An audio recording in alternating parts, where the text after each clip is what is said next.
So, whatever. I was gonna make you wait longer, but, oh well. We're gonna yap.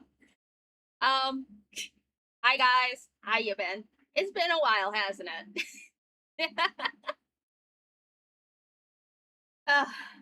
I swear, you guys have a dependency issue. Hold on. Let me just scoot on in. So, last week sucked because storms were happening like crazy. We had no power for a few days. So, that sucked a lot. But you know, what can you do? You can't control nature, unfortunately. I wish we could, but unfortunately, well, it's like, okay, I like tornadoes as much as the next person. I wanted to sit and, watch them. But unfortunately, people were, quote, worried about my safety and everything. But I did stand outside until it started raining like crazy.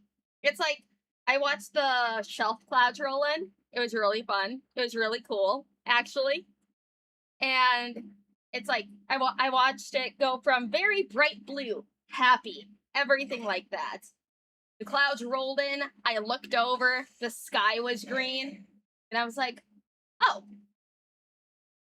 that's not good. And then it started pouring heavily. And then I was like, okay, I gotta go inside. And then the power went out, and it stayed out for a long time. And then we got the power back on for an hour. And then I heard an explosion, and then the power went out again. And I was very sad. The power company wasn't giving us any answers. Because I was looking at the website, and they were like, unknown reason, crew not assigned, estimated restoration time. I don't know. Essentially, that's what it was. And what sucked is that we went grocery shopping. The same day the power went out. Well, right before the power went out and stuff. That always sucks. Everybody in the building, well, about half the people in the building, also went grocery shopping because, beginning of the month.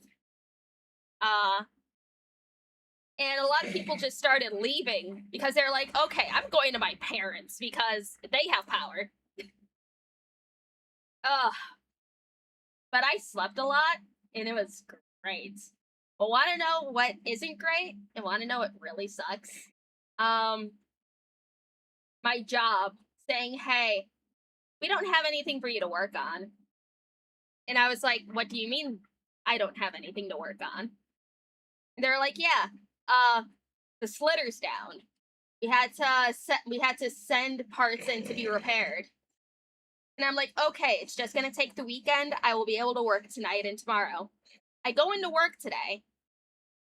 Everything was still down. I still didn't have anything to do. So for the past week, and now soon be week and a half, because I don't have work this weekend anyway, I'm not getting paid. I haven't gotten paid for work in a week. So that's gonna suck. So it's time for me to start my e-begging era, guys. Please give me money. Otherwise, I will cry. Wait, hold on. I need to get myself into drama first. Then people will pay me to start shit talking. Is that Moose Man? Yes, it is. He's tired. He just got out of work. I'm just not out of work. That's why you're back? Yes, I'm back because I need to beg for money. Time for your DSP arc? Dude, it's like, okay, I said almost a year ago at this point, I'm not doing any more drama because I don't like drama. I'll shit talk people with friends. I mean, I do that all the time. You can even ask Zan. I've been shit talking with Zan for months at this point. Like, okay, this is another thing that happened while I was gone, which it's funny. It's fucking funny. But for those of you who know, for those of you who know about my many years long dislike of a VTuber who went by Arya the Siren, who rebranded as Coco the Dodo. And she was called out for shit last year by someone. And then Mrs. Mummy talked about it. A few other people talked about it because she's a general piece of shit. I never liked her because she always pity posted. She's just a shit individual, honestly. And because somebody did a little oopsie daisy, it seems like she's rebranding again after saying, "Oh, I'm leaving VTubing and I'm not coming back." I knew she was gonna be back. An artist that she commissioned did a little oopsie daisy and tagged her new VTuber look under her old account that doesn't exist anymore. She's trying to come back as a secretary bird VTuber. She's trying to play as the anonymous manager of one of her simps. I am all seeing. I have a lot of documentation on her, and I am ready to drop that shit if she tries coming back again. It's like, I don't dislike a lot of people. There are a few VTubers that I dislike just because they give me a bad vibe. And I will be the most petty little shit there is. I have showed Zan my entire Google Drive I have on her. I have 4 years worth of screenshots of her being a bitch, of her running scams on her simps. Oh please, I need to pay off my my credit cards as she tries to commission a $6,000 3D model of her old persona. As she consistently gets art all the time. I know her game.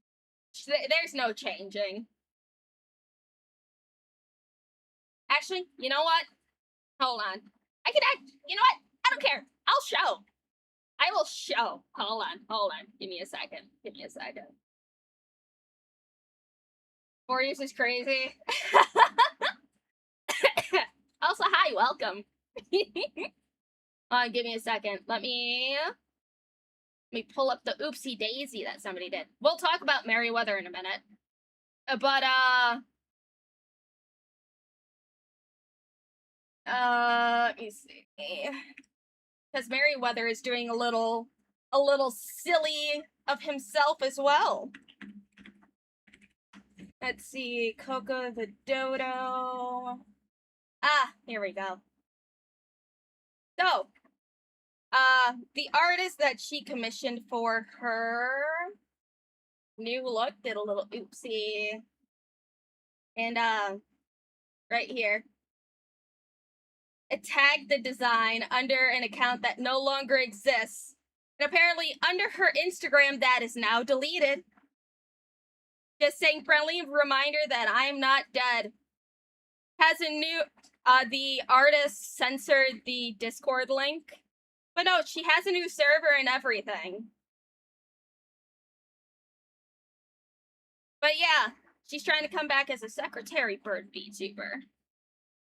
Miss Arya, you're not slick. And I'm happy that your artist isn't the brightest either. Because what's also funny is that, like, I was looking through the artist's VGen because I know that she definitely would put this under her profile on VGen. And after looking and stuff, oh boy. Apparently the new name that she was going to go by, which she's probably going to change it now, she was going to go by the name of Tessa. Girl, no matter what you do, no matter how much you try to rebrand yourself, I will find you. I will air out your shits. Your simp that you want to be a manager for? Yeah, no, he's not slick either. The moment that I seen him start posting messages under his old account before he rebranded too, showing the messages between you and him, I know how you type. You make it painfully obvious. Everyone who knows you, everyone who has seen you talk over text, knows how you type. So no, there's no being slick about it. So, it's great. When are you coming back to Archcast? I don't know, I might be back this week. Depending on if we're doing stuff this weekend. But yeah, no, there's no being slick. Arya, I will find you every time. There's no hiding from me.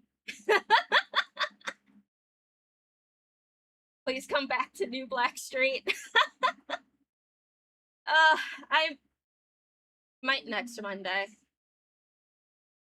I don't know. I've been busy with other stuff.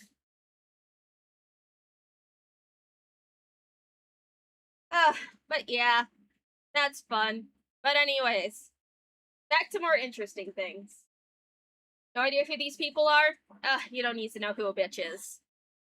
But anyways, back to the self-pity party king that is Merryweather, also known as Merryweather Media. So Merryweather, he wants to, be more popular in the streaming space and content creation space outside of his comics. Want to know what he wants to do? He wants to do true crime.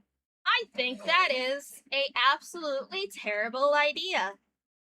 That is a horrible idea, Merryweather. Because want to know why? It's a very bad idea for Merryweather to do true crime. He wants to do it in weekly 10-minute videos. You can't do 10-minute videos for true crime cases. You can't. You have to do actual fucking research on this shit. Merryweather, don't listen to people who are like, oh yes, I will listen to it just because I like your voice. A voice can only get you so far. It's like, I know it's very vogue right now to talk about true crime and serial killers. True crime and it's like, okay, true crime is fascinating. I'm a true crime girly myself. I like learning about different cases. I like learning about the psychology of serial killers and people who do bad things. It is very interesting. But it's gotten to the point where, what's the proper word? When it comes to well, granted, it's been like this for decades at this point. But we have basically made serial killers into the new, like, I don't know, replacing boy bands with serial killers. Because people have a very weird attachment to attractive serial killers. It's like there's fan pages for this. People make thirst traps for serial killers. It's gotten glamorized. It's gotten far too glamorized, in my opinion. But there are people who do actually care about their shit. So, the third post from Merryweather, he says, my true crime channel is officially in the works. It'll be normie friendly, no VTuber model, and focus heavily on atmosphere similar to Nexpo. Although we'll start out relatively simple, if it goes well, I hope to do longer videos and investigations. So, I didn't know who Nexpo was, honestly. So I decided to look into him. And apparently, I've seen one of his videos before. Hold on. Amir, I'll watch you later. I've watched this video of his before. But I think the difference between what Merryweather is trying to do is that he wants to do, again, 10-minute videos. But this man only uploads maybe a handful of times a year. But want to know what he does? 3-hour videos. 40-minute videos, 2-hour-long videos, hour-long videos. But this also isn't all true crime. This is about disturbing video games, things on the internet. But he puts hard work into his videos.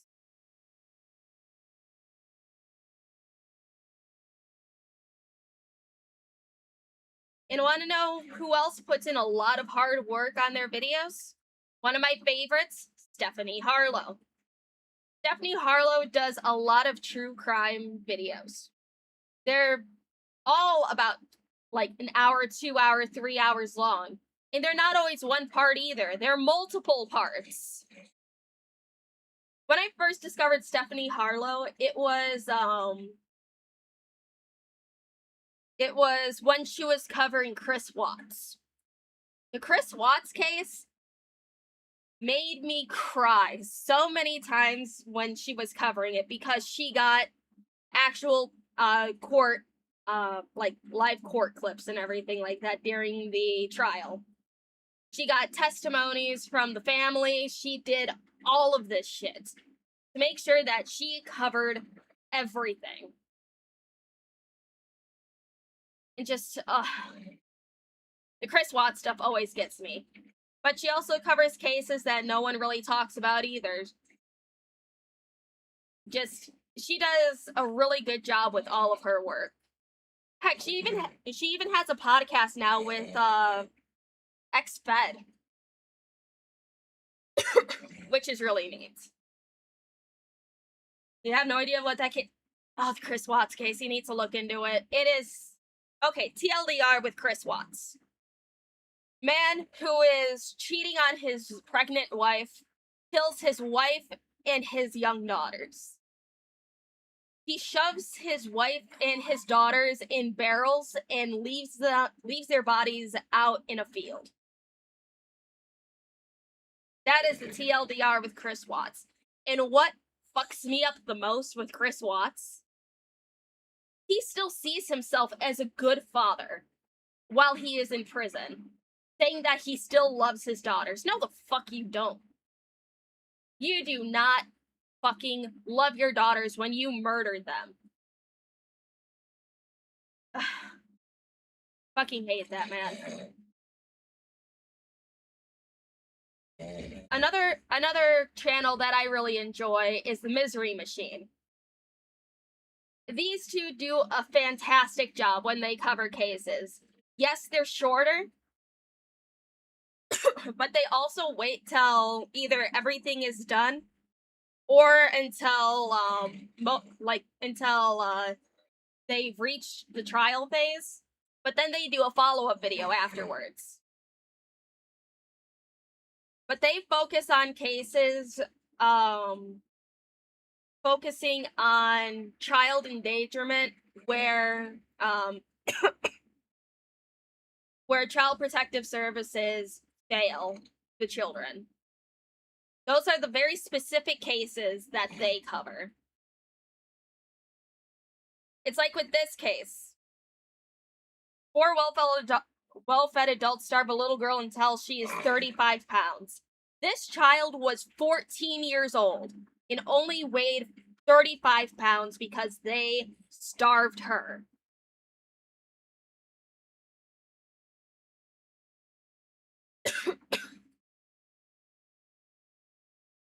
But yeah, they cover a lot of cases involving CSA, CSAM, everything like that.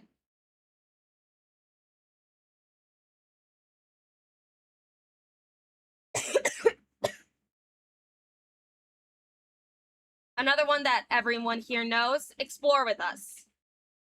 They get police cam footage that people don't really release or cover.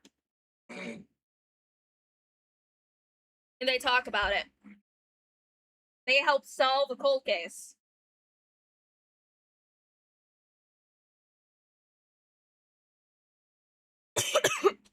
Yeah, I'm still sick, sorry about that.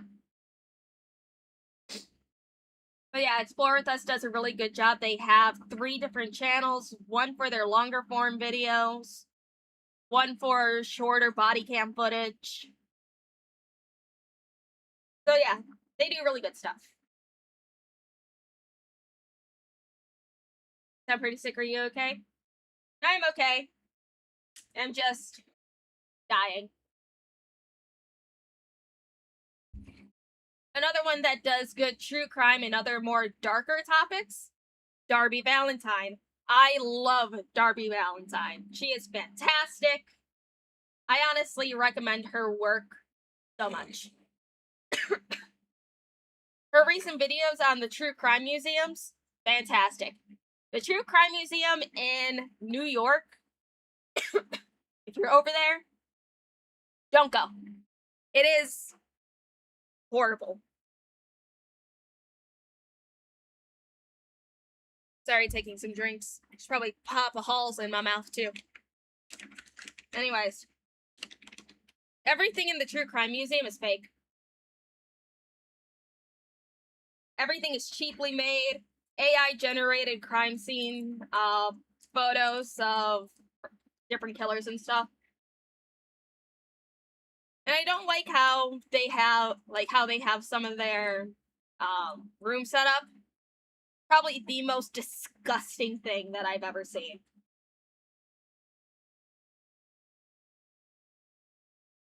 But yeah, Darby, fantastic. I love her so much. Another very good channel, Rotten Mango. Rotten Mango mostly covers cases that happen in Asia and everything.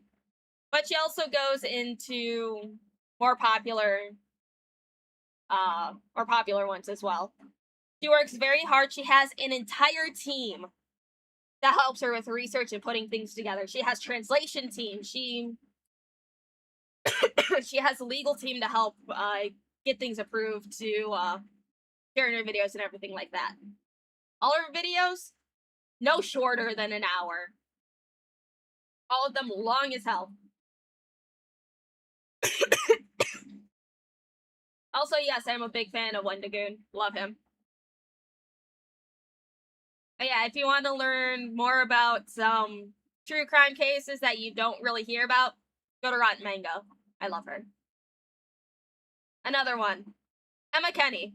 Emma Kenny focuses on a lot of more European-based true crime cases. She also does a fantastic job covering everything as well. I need to stop dying. Jesus Christ.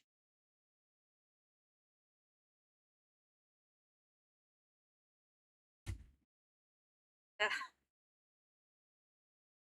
Oh yeah, all those channels, fantastic. I listen to all of them damn near every day. There's some channels that everybody has called out in the past for being insensitive and doing other shit while covering these cases.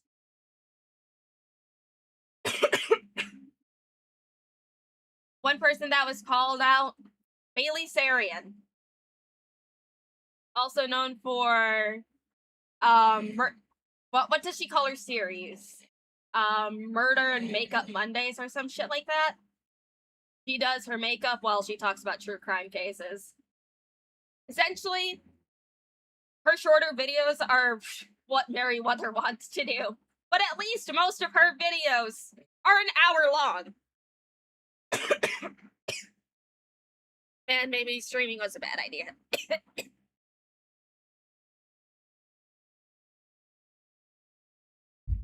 Mary wants to break into this market? Yes, he does. There's another channel that was talking about true crime while eating food. I forgot who was doing that one, but yeah. But no, Meriwether wants to get into this market. Terrible idea, honestly. Stop dying. Stop dying me. God. Happening, everyone. No one panic. Shut up. But yeah, no, Meriwether should not be going into true crime. Probably his worst idea ever.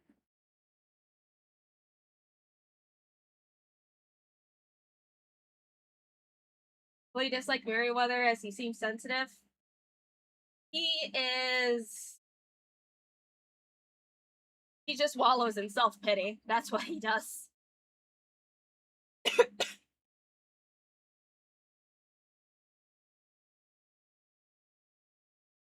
It's like he compares himself to his more successful friends.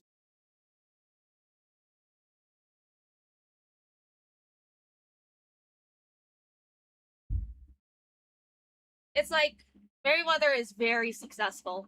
I'm not denying he's successful. He is. But like, hold on.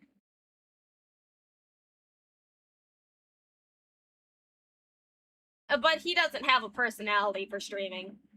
He just sees all of his friends getting more successful than he is because they have a personality. He does not.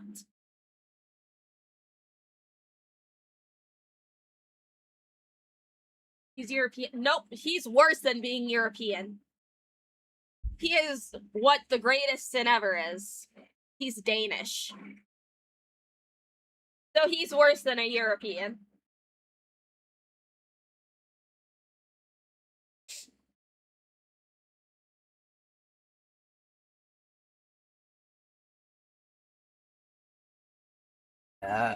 French. No.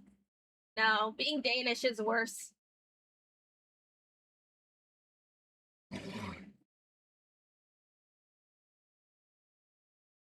So European? Ugh. Why do I have to die? Hold on. Nope, he is Danish. No, the Danes are worse than the Canadians. Arch says so.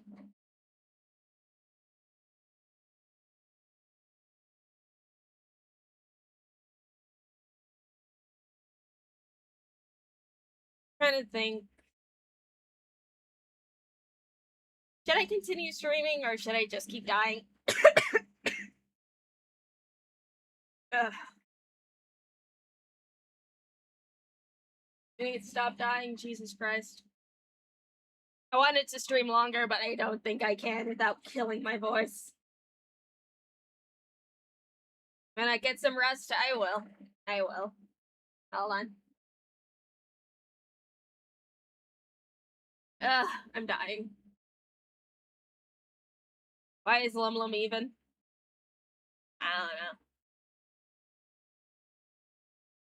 I'm probably gonna be streaming tomorrow, though. Maybe I should rest my voice for a little bit longer. I'll plan out an actual yapping stream and stuff. Maybe I'll take some emergency. Ugh, my throat hurts. Or maybe we can watch one video, I don't know. Welcome back, LumLum, thank you. I'm gonna be streaming tomorrow, don't worry. Maybe I play game. Or maybe I yap more. I'll probably yap more. Because...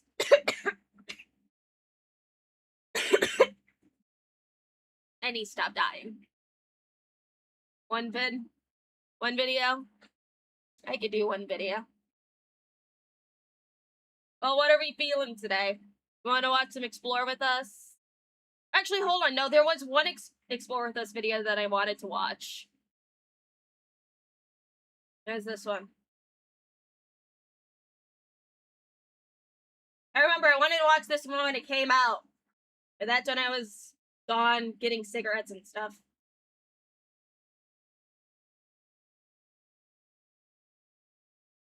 So we'll watch this one, and then I'll head off. I will mute when I cough. Hold on. It feels like I have something in my throat, but it won't come out. Okay, we'll watch this, and then I'll go. Ah. Bro.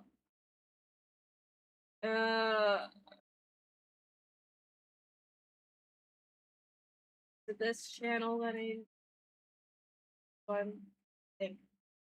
Swear to God. Okay, yeah, it is that one. Alright, let me know how the audio levels are and go from there. My baby was just murdered. Okay? If a sitter left your kid to die, you would air out the sitter's name. She's a liar. Watch out for KK. If you know who KK is, shoot that. So it's really hard to think that she would actually do that. My heart goes out to the police officers. Yeah, I cannot even imagine. I don't know. No dead baby jokes. They're not funny anymore. A chilling 911 call leads police to a house of unimaginable horror, where two abandoned children are found in a heartbreaking scene that defies explanation. When their missing mother cries murder in a desperate video online, the search for answers reveals a truth far more disturbing. I can already tell from that video she looks high as fuck. She looks like she's on something with how her mouth is moving. What's this one about? OnlyFans mom leaving her children to die. Can I make you a mod? I don't even know who you are. Than anyone could have imagined. I just wanted to have some fun teenage time. And I always say that I can't do it. And this is when I can't do it. And so I guess that was come to an end. The following is based on official police records, and the footage has never been seen before until now. Please note that all persons charged with a crime are presumed innocent unless and until proven guilty in a court of law. On February 25, 2025, police in Yakima, Washington receive a 911 call. Why is it always Washington State when it comes to these things? Either Washington State, Nevada, or New Mexico. From a concerned woman after witnessing the start of an unsettling Snapchat video. So a friend of mine, she's saying that my niece was murdered and that she looks very strung out and not so okay, and she's talking about my niece being murdered, and she's just going on, and I'm kind of concerned for her. She's posting it all over social media. I'm on my way back to Yakima, and I swear to God, my baby was just murdered. Okay? So this is not y'all's time to come give Kylie hugs. Shut the up. Actually do something that you know that I would benefit from. Because I don't like hugs. Don't be there for Kylie. Stop it. Help me get her popping and ready. Help me bury. Don't act like you knew her, because you didn't. I didn't even know her. Like, shut up. Just say that's wrong. That my baby was murdered because I left her with a sitter, and the sitter left. As this woman. Yeah, no. That is not the attitude of a grieving fucking mother. That is the voice of somebody who doesn't give a shit and wants money. And 20-year-old Kylie Toll films from an unknown location in her car. Police are actively searching for her. Earlier that morning, Kylie called 911, leading Yakima police to one of the most harrowing discoveries imaginable. Hey, it's okay. Take a deep breath, okay? Okay. No, it's not. No, it's not. What's your location? I need to have the officers to go to my house. There's two babies. My two babies. I see this woman named Say what? Ma'am, listen. Hey, can you hear me? Can you hear me? Yes. I don't know where you're at to send you help. I need you to take a breath and give me an address. No, I don't care about them. Right now, I'm going out I can't live with myself after this. But are you there right now? There is no help. There is no help. There's nobody home? What's your name? I was touching this woman named KK. Yes. Yes. She's better alive. Okay. Listen, if you're not there. Hello? According to police records, when police arrived at Kylie's home, They entered through the unlocked front door, finding the place oddly quiet. They opened a closed bedroom door only to be hit with the powerful odor of garbage and cat urine. In the corner of the room, Wait, hold on. Is that a fucking diaper on the floor?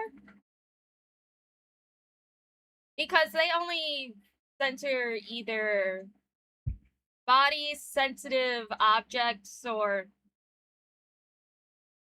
hazardous waste. Ugh. hit with the powerful odor of garbage and cat urine.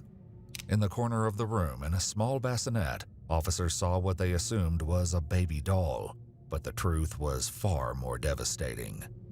Wearing Christmas pajamas and partially covered by a blanket, Kylia's daughter, 7-month-old Cherry, lay deceased. Her skin appeared leathery and pale, her eyes sunken in. The tips of her fingers had already begun to decay. Wait, hold on. Let me read this report real quick.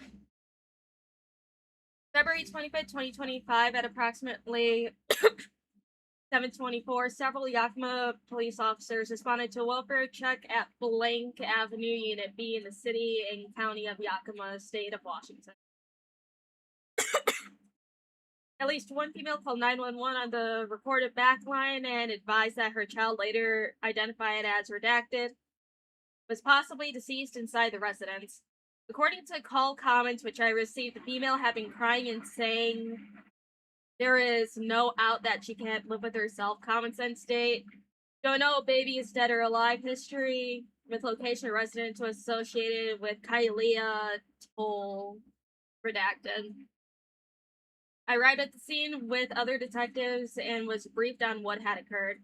Sergeant Durbin informed me officers began knocking on the front door of Unit B. There's no answer at the door, and dispatch could not get a hold of the female who had called the police. Front door was unlocked, and officers entered to conduct a welfare check, calling out for Kylia and advised that we were checking on her. Sergeant Durbin stated they made their way through the residence. They could hear the sounds of a child crying. They located the child in the crib, who was later identified as redacted. While in the room, they located an additional bassinet and observed a deceased child inside of it. One of the medics from the ambulance came inside to view the body and immediately pronounced baby deceased at 7:32. Sergeant Durbin stated that he believed the infant had been deceased for some time due to the face of the infant being sunken, and also advised that neglect/abuse might have played a role in the child's death. Given the appearance of the room and home, the odor, and the fact that the children were unattended, and coupled with the call that 911 received from the likely mother, detectives and I walked through the residence and took photos. The residence was a collective reflection of neglect, with grimy floors that hadn't been cleaned properly in months. The home's condition was alarming, with dirty floors littered with trash and remnants of old food. The air was thick with a strong, unpleasant smell that suggested neglect. It's clear that the environment was not safe or healthy for anyone living there, particularly a child.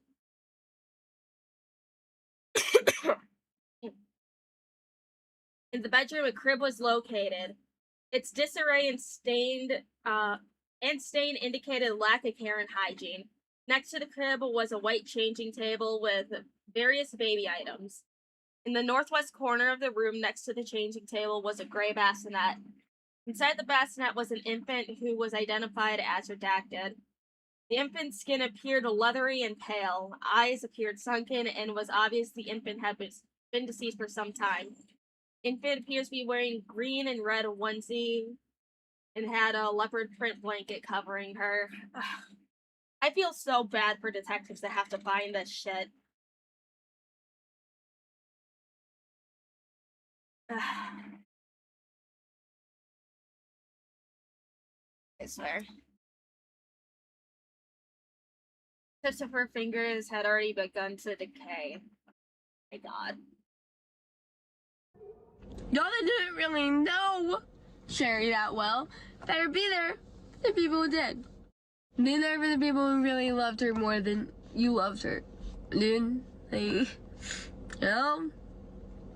I swear to God, I'm not even gonna try to look good. This is not about me. It's not about me. Which is the things that you can do to help genuinely. Like, like these. Unique. Not just like everybody else's. Make sure it's, and sure it was born. Okay. So I think this is the angle that she is trying to go at. She's trying to play the part of a grieving mother. She has seen when other children have died where communities would come together and make things to represent the child. She wants that attention. She wants that sympathy. She wants to capitalize off of it. I've seen parents who have done shit like that. This is no different than parents who have Munchausen syndrome by proxy.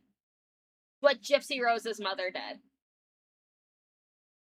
Except these fuckers are killing their kids for that attention.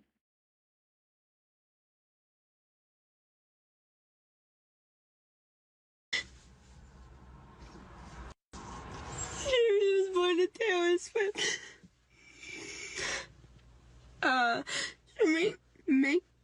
Make her things. If you have a space with a cherry tree or space to plant a cherry tree, you can make her a little hat. Something.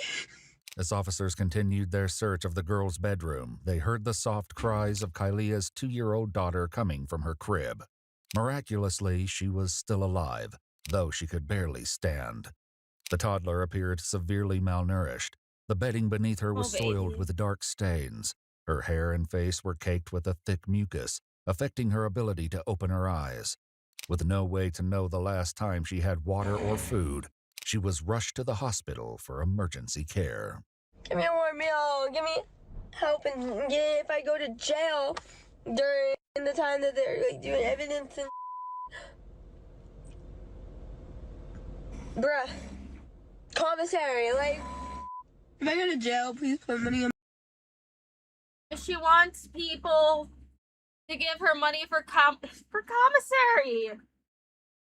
Oh my god, I hate her. This is the second OnlyFans mother that killed her children. You remember the other one that severely neglected her kid and then got popular for it? Fuck, what was her name? Hold on, I need to I need to look this up. I don't remember her fucking name. Hold on.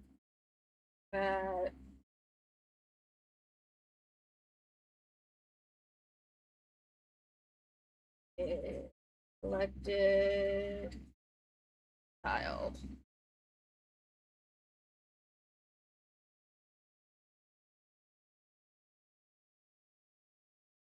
Fuck.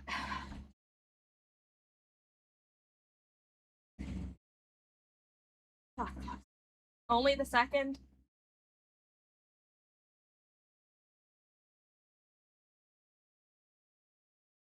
The only one that's popping up is Ruby Frankie, but it's not Ruby Frankie! Fuck. What's her name?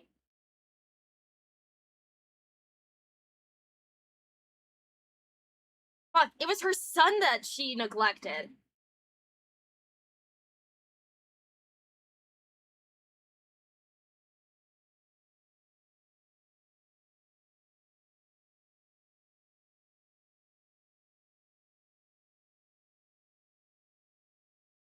Uh...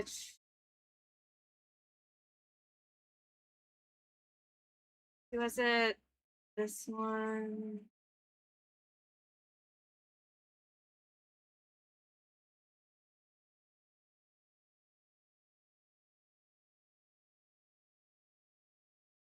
No, it wasn't Amanda Dames, but she's another one.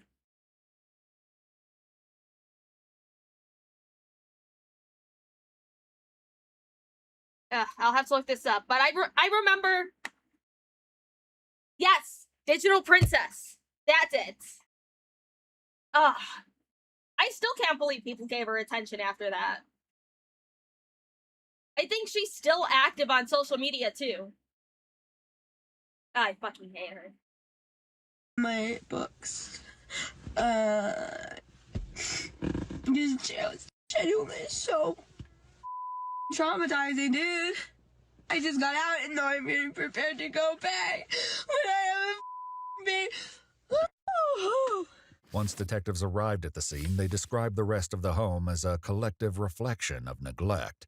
The floors were grimy. Trash and remnants of old food littered the house. Several small cats were left to roam freely throughout the home and were secured by animal control. In the girl's bedroom, diapers filled with feces lay open on the carpet and overflowed from a nearby trash bin. Later the same day, Kylia continues to film from her car, claiming the fault lies with a babysitter who left her children for dead. Watch out for KK. If you know who KK is, shoot that. Jail isn't enough for her. I want her to slowly die. Just like I'm. Girly Pop, are you talking? Is that projection? Are you talking to a mirror? Sure, my cherry did. I'm not saying anything, but I will go to jail for this one. Eventually, like, that doesn't even do anything. As she continues to film, Yakima police receive a call from a girl named Chloe, stating she's a friend of Kylia's, and she believes she's sitting in her car at the Squaw Rock Resort. Hold on, I want to read that. Stop it. Okay, let's see. Incident narrative report. On the listed time and date, I was working patrol for the county of Yakima. I had been in contact throughout the day with Sergeant Windsor of the Yakima PD. Whatever. Until unit reference a wanted subject, Kylia Toll, whom there was probable cause to arrest for child abandonment in reference to the abandonment and death of her 2 children. At one point, I responded with YPD to the firing center main gate after we received call that Kylia was there. That call ended up being a miscommunication. It was later determined that Kylia was not there and it was unrelated subject. Around 1352, YPD received a call stating that Kylia was at Squaw Rock Resort. The caller stated he believed Kylia was there within the last 10 minutes and was probably says suicidal. Friend of Kylia's, and she believes she's sitting in her car at the Squaw Rock Resort. She's still filming as a deputy with the Yakima County Sheriff's Office races to her location. Stand up for the fact. So, like, I don't know. No dead baby jokes. They're not funny anymore. Stand up for babies for Jerry, you know? Yeah, she's tweaking. Call the police on that. Call the police on. Girly! The fuck was that?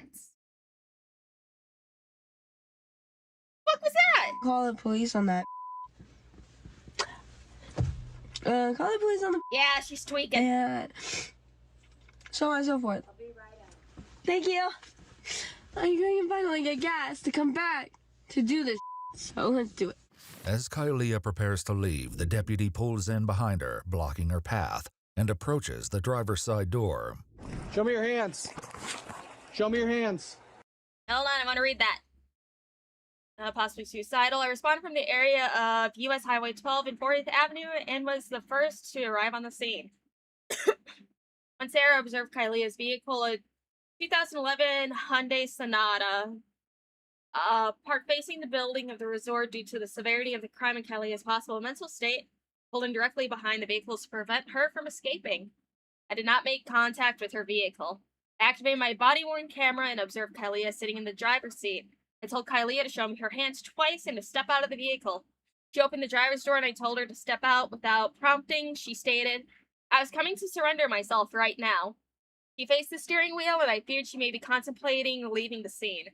Grabbed her left wrist and pulled her out of the vehicle in an armbar style escort hold with my right hand. Approaches the driver's side door. Behind her left Show me your tricep. Okay. hands. Show me your hands. Step out.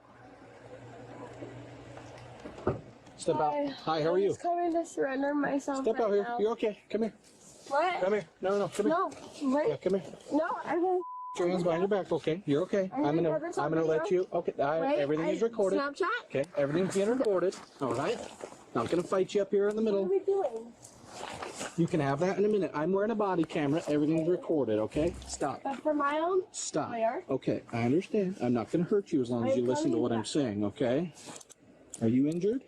No. Are you okay? My baby was murdered, and I was. Okay, don't say anything that can be used against you. I'm gonna read your rights in a second. Okay. I need you to drop whatever's in your hand. Okay. Hey, wait. It was for my baby. Okay. Do you want to hold on to that? Wait. I'm putting it in the car. You can put it in the car. Here. Okay. All right. What do you want to do with your car? I have a friend coming to come get it. Okay. Do you have any weapons on you? No. Okay. I'm gonna check you. Okay. What did her rear window There's nothing in say? your pocket. Let's see. I in need of something, gas and something. Hold on. Let me scoot on back a little. In need of Show me your hands.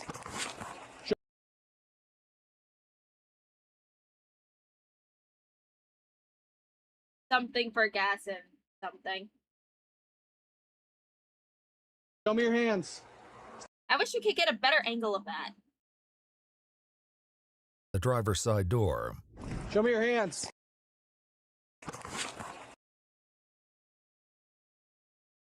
Gas and Wi-Fi. Need something in need of something for gas and Wi-Fi. Who knows? Oh well. Yeah, in the car. You can put it in the car. Here. Okay. All right. What do you want to do with your car? I have a friend coming. They'll probably to come say get in it. the Okay. Do you have any second weapons word. on you? No. Okay. I'm gonna check I know you. that Okay. second word is Wi-Fi. Just nothing in your pockets. No. You can pull down my pants. I have. Come over here. I don't want to pull down your pants. Hey, Okay. wait. Grab a seat. All right, I'm gonna buckle you in, okay? Okay. Anything you need in the car besides that?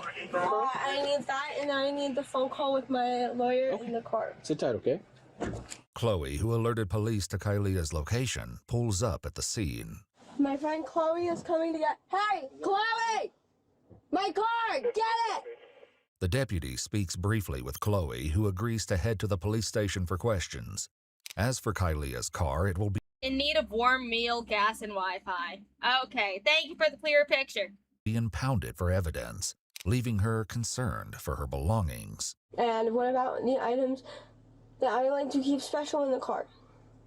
Yeah. Like was that your baby's bracelet? No, not particularly, but What was that? everything in that car is special, Okay. and everything is put in place. Everything is put in place and everything is Everything special. in that car is special. Yeah, that special box of cereal, that special soda, that candy bar, that lid, that dirty ass pillow.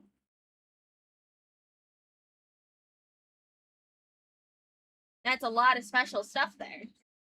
Okay. And everything is put in place. Okay. I do have marijuana on the side door. That's the only thing that I know is in there. And that was part of my testimony that I was coming in to have done. What's going on today? I don't know, dude. So I was just coming to find out what's going on, if something happened. Yeah, it's a Yakima police case. I'm not sure how much info you'll see it on the news, I guarantee it. But Oh, that bad. it'll be a little bit, yeah. Oh, dude. So. Oh, I'm sorry. But we will, YPD is taking the car. We have a tow truck coming, so it'll be a little bit. Okay. Yep. Okay. Yep. I'm just gonna have Yep, we will get it out of here on a tow truck as soon as they get up here and we get a tow truck up here. All right. All right? Well, I wanted to come surrender myself so that I wasn't put in handcuffs, and dragged around. Nobody dragged you around, huh? Well, girl, you kind of dragged me out of the car a little. Well, I told you to step out, okay? I know, and I was getting my recording for my when you tell me thingy. what you're going to do and not do, after I'm giving you lawful commands to put your hands behind your back, you're lucky you didn't end up on the ground, okay? So... I'm aware, but at the same time, I do deserve the right to have my own video for my... That's not a right, girly pop. And this is why police have body cams now. It's not your right to be able to report it. Especially when you're the one getting arrested. People around you can film it. You can't. No, you don't. Lawyer. If you can tell me what right that comes from, then I'm all ears. But ma'am, I've been doing this job a while. There's a camera right here facing you. I wear a body camera. All right, so let's not play those silly games, okay? Yeah. The Yakima Police Department soon arrives on scene and takes custody of Kailea. She's transported to the police station for an interview where the devastating truth of what happened to her daughters will soon come to light.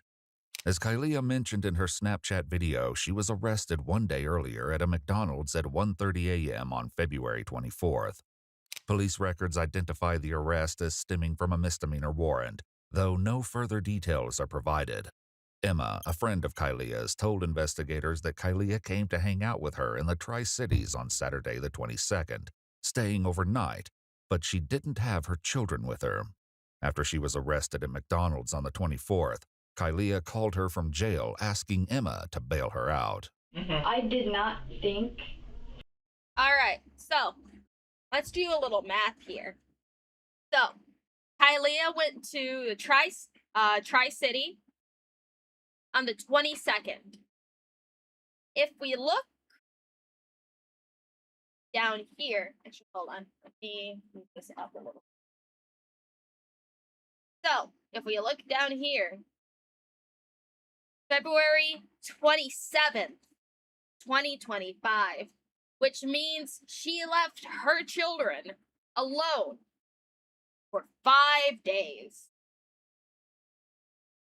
Now, I know I may not be the smartest person in the world, but I think that leaving your children alone ages 2 and 7 months, that's not a good idea. I don't know. I may be a mom, but I know I'm not an expert, but I think that's a pretty bad idea. That her kids would be home alone. Because I'm not sure.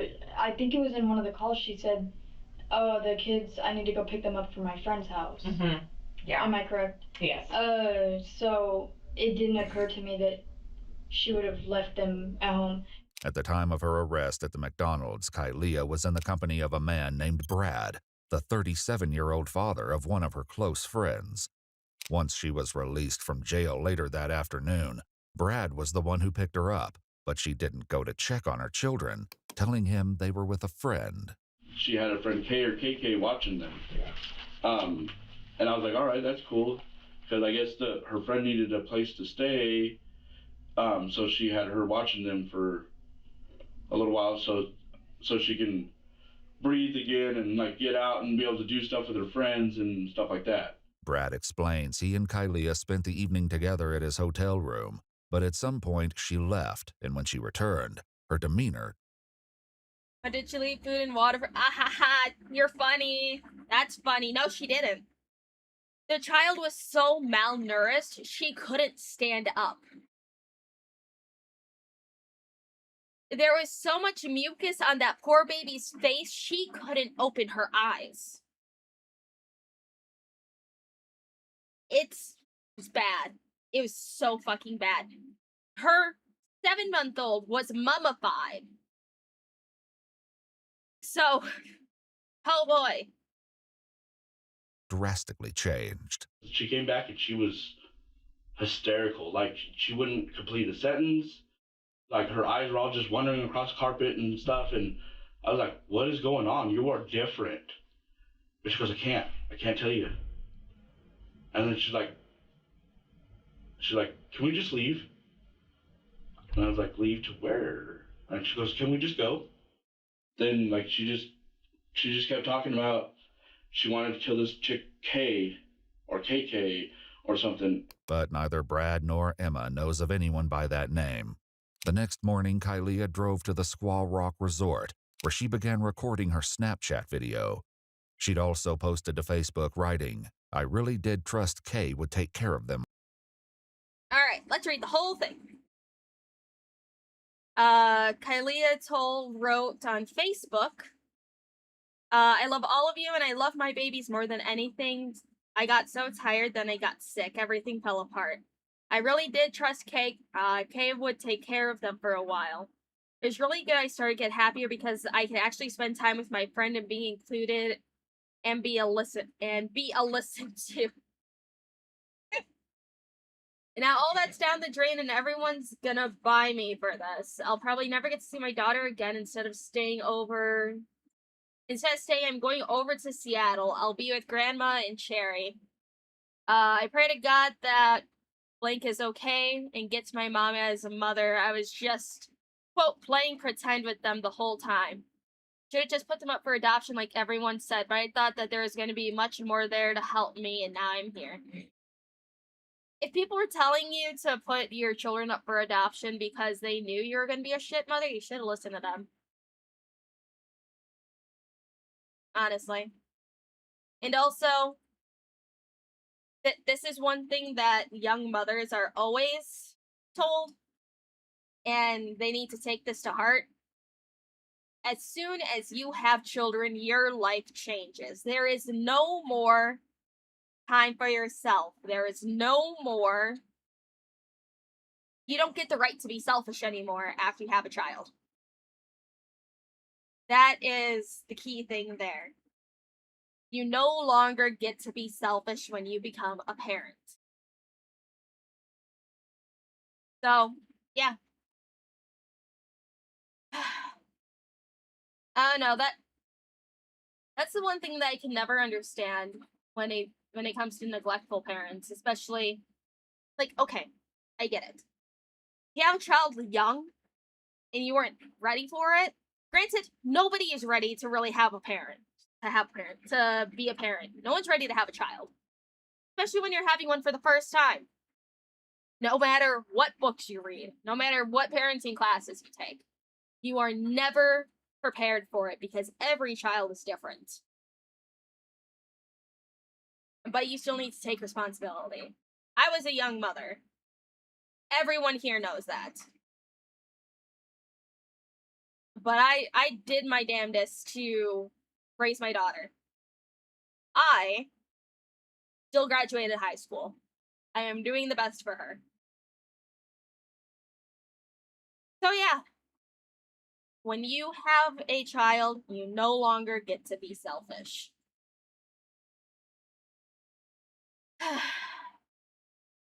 Yeah. I don't know. It's something I just never understood. And it breaks my heart every time I see it. Do you know you're a mother? Yes, I am a mother. I had my child at 15. And also, hello, thank you for the raids, Akko and Mizu. How are you guys doing? 15, well, yeah. Situations that probably shouldn't have happened, honestly. It's a long story that I don't really talk about much. But, you know, I'm doing my best here.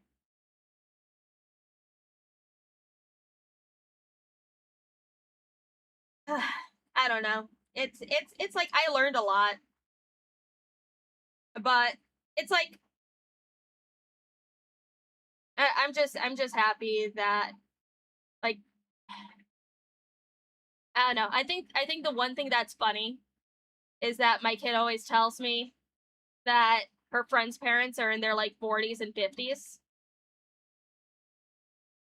She's just like, Mom, you're the only one that's 29. And I'm like, I know.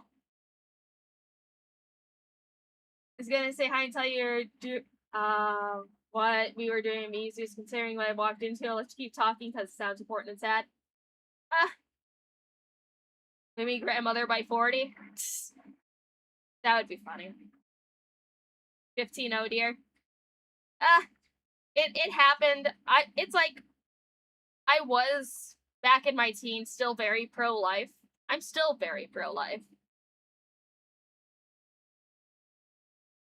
And it's like, I always tell people it's not impossible to be a teen mom, but, you know, it's one of those things. I don't know, maybe one day we'll do a stream where we watch clips of the old Teen Mom show.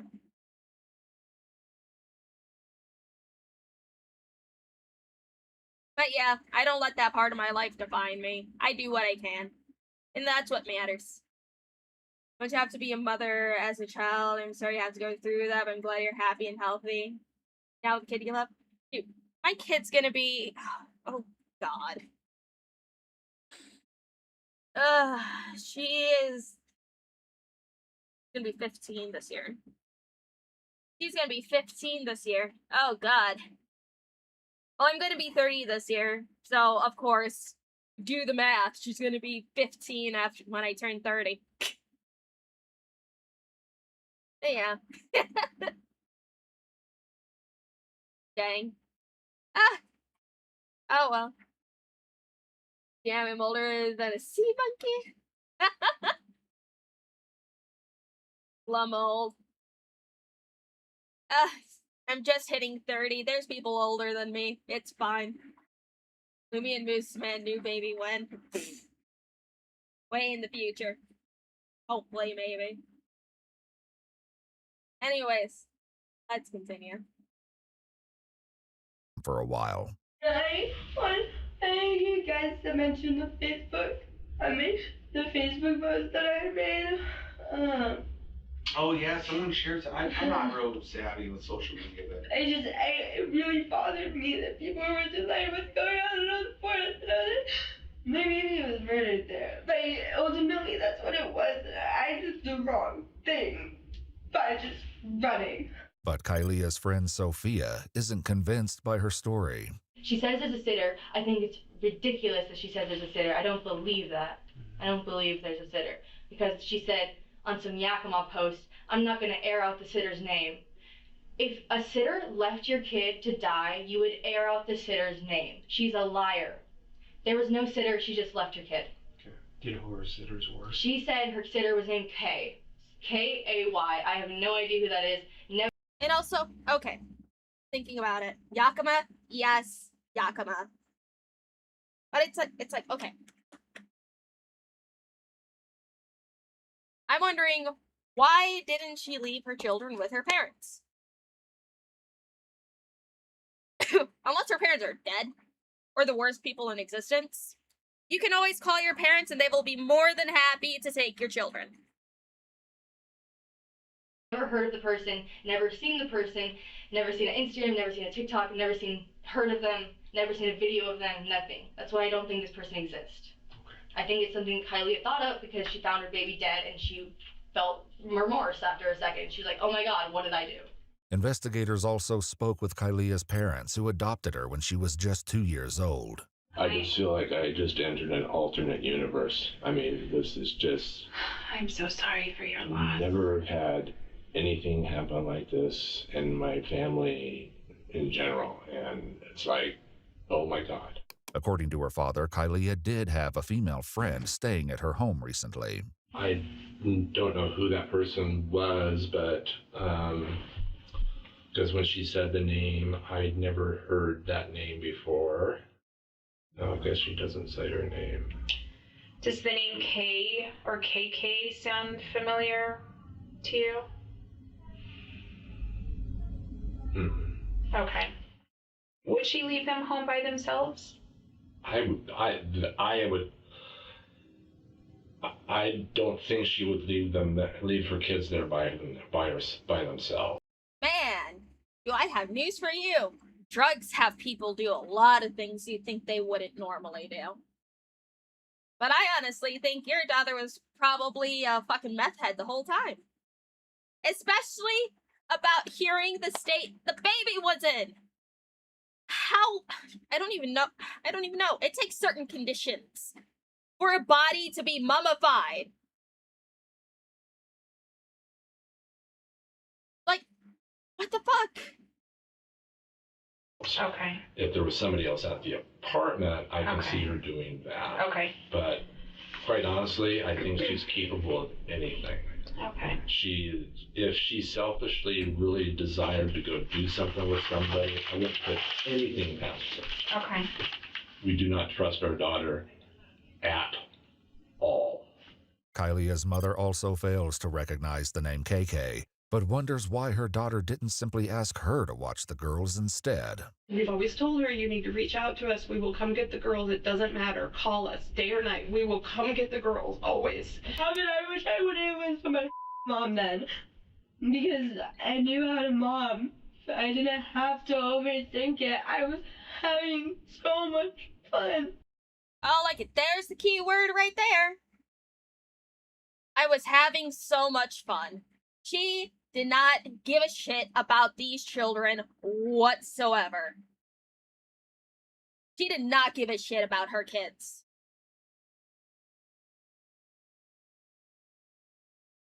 Oh, hey, Master, and what's up?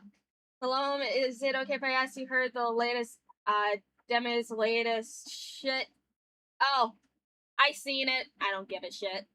It's like, whenever Demi, however the fuck you pronounce her name. Whenever she's low on views or she really wants to get that social media attention, she does something fucking stupid. Wasn't she called out last year for being mean to a VTuber? I think it was Rosie Bell or some shit like that. I don't know. I think she was bullying the fuck out of her. I don't remember. But she was bullying somebody. But no, I don't give a shit about her. Again, I don't care about VTubers who are outside my tax bracket.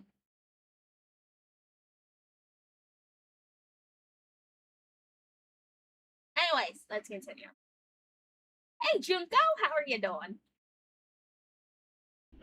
While it remains to be seen whether someone named KK truly agreed to watch the children, only to then abandon them, detectives must also consider the grim possibility that Kylia never left the girls with a babysitter in the first place. According to her friend Chloe, Kylia often ignored the girls even when they were in her care. I don't know, how she died, but Kylia never took care of them like she should have. Kylia was a very negligent mother. When I lived there, cry. I think she's 2 now. She doesn't cry, and she didn't when she was a baby because she knew Kylia wouldn't come get her. So the baby never made a sound. Kylia's friends. Okay, that is fucking terrible. So it's like, okay, it has always been a thing where, some parents leave their kids alone for a little bit while crying. So it's like, they don't get too dependent on the parents and stuff. It's like that's a thing that genuinely helps children not develop severe attachment issues or codependency issues. If you leave them alone for a bit to just cry it out for maybe 5-10 minutes, then you go in and check your baby. Or you go in, check your baby. If there is nothing immediately wrong, you soothe for a little bit, put the baby back down, leave the room. If your baby starts crying, leave them alone for 5 to 10 minutes, and then you go back into the room. Or sometimes they just need to cry it out. But you don't just completely ignore the child. Remind me of a friend's baby mama. She drowned her. What the fuck? She drowned her baby, his son's half-sister, after she put the girl in the tub to get high with her what the fuck? Wait, hold on. How old was this baby? Because it could be postpartum psychosis. It's like, okay. Postpartum depression, postpartum psychosis is a very real thing that gets ignored a lot, unfortunately. Because that's how some women kill their babies, because of postpartum psychosis, because nobody is helping them, people are ignoring them when they are trying to ask for help. Even when they're not asking for help, as soon as you notice personality change, or the mother is not showing any type of affection or maternal instincts towards that baby, you need to get her evaluated and keep that baby away from her. Because that's how mothers kill their children. There are signs that people just ignore. But that is something very important that people need to start paying attention to. But it's hard when the mother is a single mother and nobody is helping her either. I don't know, I can go on about postpartum psychosis for a long time, but that is a different stream for a different time. Remember my girlfriend watching this once and came home from work and dealt with a CP and abuse case. She said this is bad. Witches, and he said it can get worse. Yeah.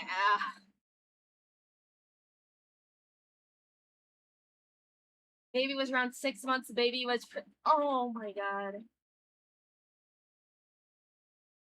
Yeah, no, that doesn't help. But at that point, unfortunately, I'm not surprised that happened. Creamy with a lot... I'm surprised, CPS didn't take the child then. If the baby tested positive for anything, that child should have been taken away.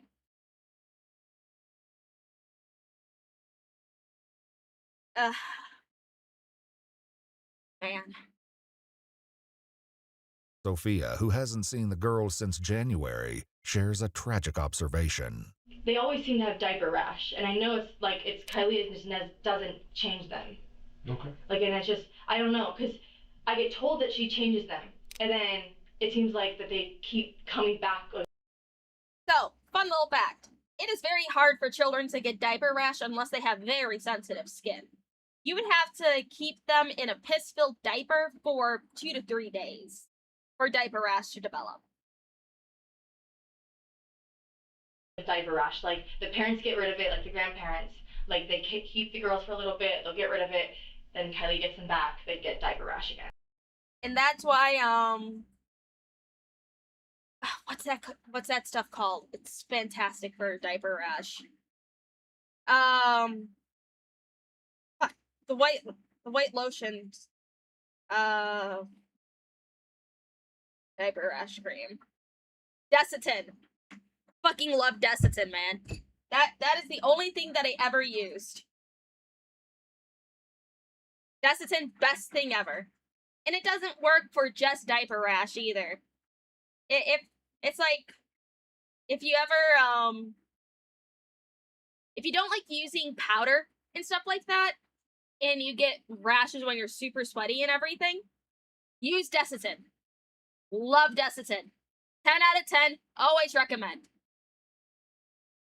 So it feels like they're not being changed enough.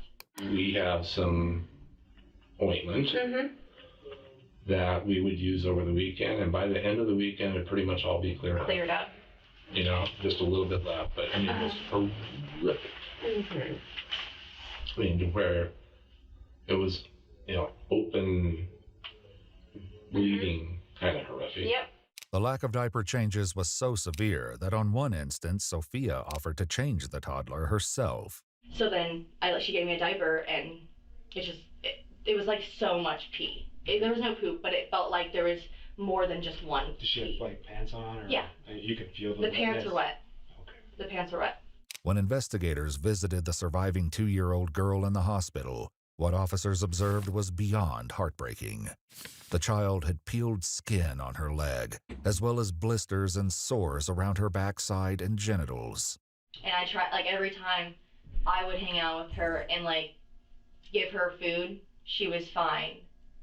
But then, if I took it away, she'd get mad. But to be fair, any kid would get mad if you could take away food. Yeah. But, I gave her, a pack of fruit snacks, and she, was, crying. I was like, oh, do you want more? And I was like, that's so many fruit snacks. And then Kelly just kept giving her, go-go squeezes.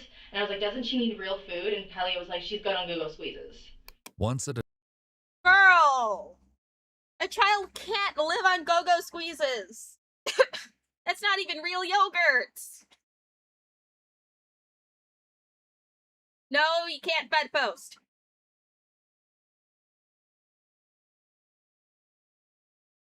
Your child can't live on go-go squeezes. detective arrives, Kylia is Mirandized and she agrees to answer questions. To understand more about Kylia's care of the girls, the detective asks about their eating habits and feeding schedules. Though the questions are simple, Kylia's answers are difficult to follow. Started out with these like little stupid bottles, and then she went to the 4-ounce bottles, and then she went to the 8-ounce bottles, and then she went to the big 8-ounce bottles. She got hold of herself. And then when she got to the big 8-ounce bottles, how many of those would you give her a day? Oh my god! Oh my god, so many. She was having like 1 every 2 hours. Okay. Like she is a good eater. Like I'm trying to remember how many times a day my little one ate when she was an infant. Ugh. I know it wasn't every 2 hours. She also breastfed too, and I know that fills a baby a little different than formula does too. It wasn't every 2 hours though, that's for sure.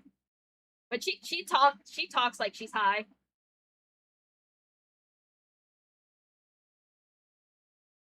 Ugh. good eater. And that was something that was different. Was like give her bottles. I put pumpkin spice in them. Like you can find it in my cupboard like pumpkin spice.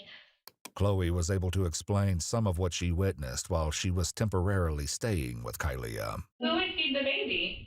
She or the children? I think she fed some like at dinner. I knew that for sure. She would sometimes get breakfast. It all kind of depends. Like it's whenever Kylia wanted to wake up, depending on what she did the night before. Like I sleep trained them too, so they slept through the night from like 8 o'clock to. No 7-month-old is sleep trained overnight. They always get up at least once.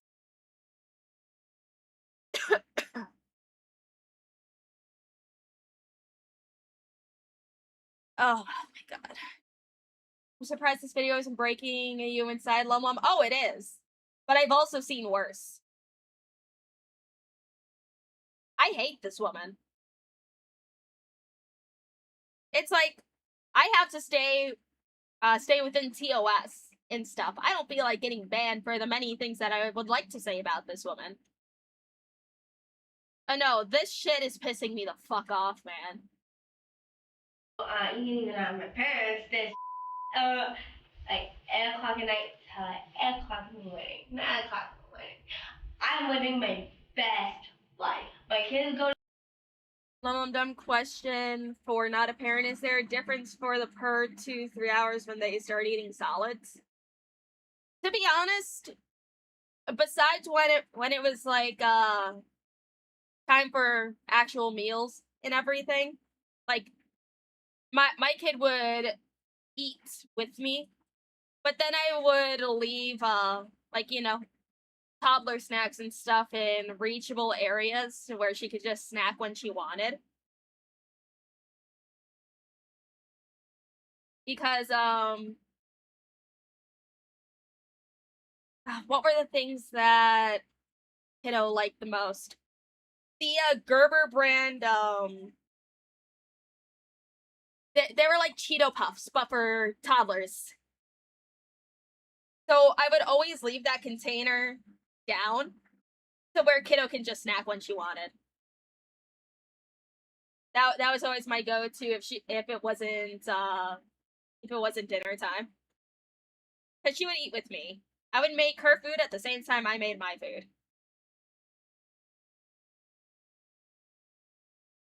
There's also the yogurt bites.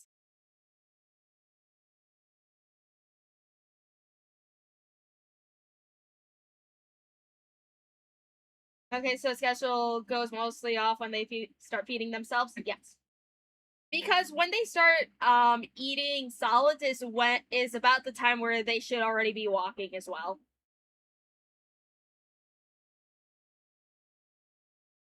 Also, hold on. Here, I can show you what toddler snacks look like. A second.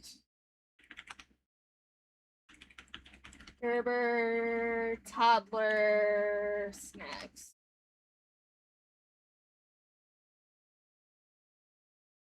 Ah, yes, the little crunchies. It's like, it's funny. I learned that, my kid didn't like the yogurt bites that I would get her, so I would just buy them for myself. But yeah, these are the little, Gerber brand snacks that I would give her.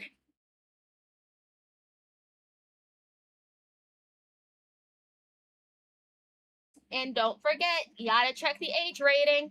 For example, this one is for children 8 months and older.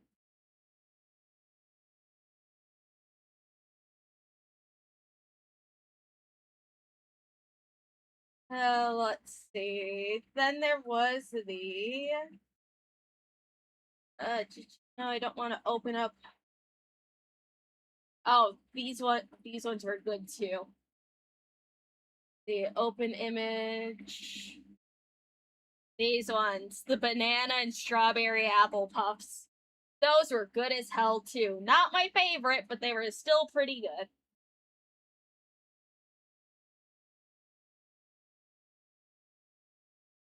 And then these ones, fantastic for teething babies. When I wasn't making popsicles out of breast milk. Banana peach teethers. Absolutely fantastic.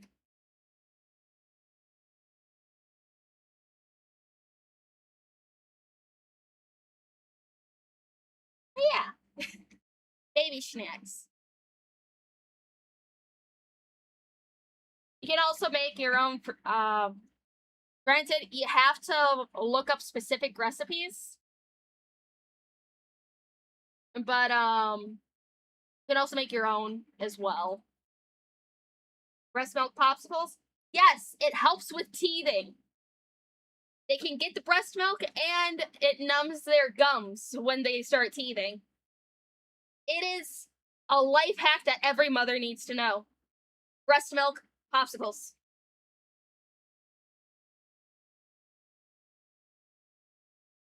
Honestly, if you have a child, that has to be the first thing that you suggest to the mother of your child. Breast milk popsicles. You will thank you for it. Also, I noticed that this is super off center. Fix that.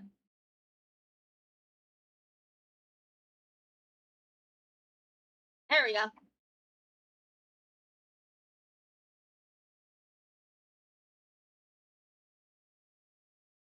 Don't let Blizzard Entertainment know about that. Logical, but not what you expected. Never heard of breast milk popsicles before? Yes. It's like, okay, you know how at Walmart you can get those popsicle molds and stuff where you can put like juice or soda in it? Then you put the little sticks in them, you put it in the freezer, and then hey, look at popsicles. You just fill those with breast milk. It's perfect. But there's also ones in the baby section where you fill up, it's basically like a hollowed out pacifier where you can put breast milk or frozen puree of a fruit inside of it. The baby chews on it, and it has little holes at the end where they can eat it. Breast milk popsicles is natural. Women have been doing it for decades. Would be kind of awkward to visit friends on a hot summer day and grab popsicles. That's why you write on it breast milk. Or for baby. Also, don't knock breast milk till you try it. It's actually pretty darn good. Again, yes, I've tried my own breast milk. It is sweet. Tastes delicious. No wonder women's husbands like it so much, too. Anyways, let's continue. Go to sleep. I leave parties for a couple hours. I go to sleep. My version of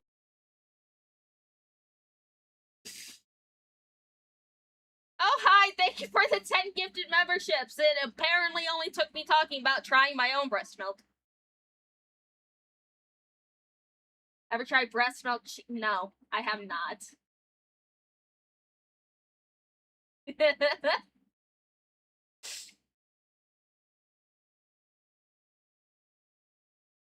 I don't know how to feel about that info. I think you're gonna get banned on Twitch for that. Dude, if I get banned about trying my own breast milk, I will laugh and then I will milk the fuck out of it. I will unlock my Twitter account just so I can sad post about it. Be like, ugh, Twitch banned me because I was talking about my experiences as a mother. Oh, how dare they. Please, go follow me and support me on my other channels. Ugh. Party, by the way, is like I would smoke some weed. I would like watch movies, play Call of Duty, like just that you don't normally do like when you're a baby. It was great. At a mere 16 pounds, the 2-year-old girl showed noticeable signs of malnourishment, with her ribcage visible and severe plaque buildup on her teeth. Sophia adds that the Hold on a second. Detectives Salinas contacted Dr. Edgar and HMDT at the hospital. It was inside the residence. Dr. Edgar told detectives as the child displayed noticeable signs of malnourishment that raised immediate concerns for their health and well-being. Yeah. The child's complexion was pale and their skin appeared dry and had multiple abrasions. Evidence suggested that a lack of proper nutrition with prominent rib cage visibility and a lack of subcutaneous fat. Jesus Christ. Detective Salinas relayed to me that the child has significant amount of plaque buildup on HMOP on the child's teeth. The child exhibited poor oral hygiene and a lack of dental care, which had often been associated with inadequate nutrition. CPS was notified of the incident and is currently in contact with family members. Below, I have attached photos of redacted that clearly show her pale skin color, visibility of her ribcage, and the peeled skin on the leg of the toddler. Detective Salinas also relayed to me that the child suffered blisters and sores underneath the diaper. Based on my training and experience in collaborating with other detectives, these blisters and sores around the diaper area are likely from the urine and soiled diaper. Jesus. ribcage visible and severe plaque buildup on her teeth. Sophia adds that the child's hair was never brushed and was often in horrid condition. And so, like, that was kind of weird to me, but I'm like, parents don't always brush their kids' hair all the time. I'm like, okay. But it felt like it was dirty sometimes. And I'm like, that shouldn't be dirt. Like, a hair shouldn't be sticky. But she's like, but every time I ask her about it, she goes, she just ate. At the hospital, investigators noticed mucus in the child's hair near her temples, as if it had dripped at some point and crusted. Between their horrid Oh shit! I forgot to disable it! Well, time for a 5-minute break, I guess. While I yap. I forgot to turn off my doom scrolling cat. Yes, I added the add-on on Brave for doom scrolling where the fat cat stops me.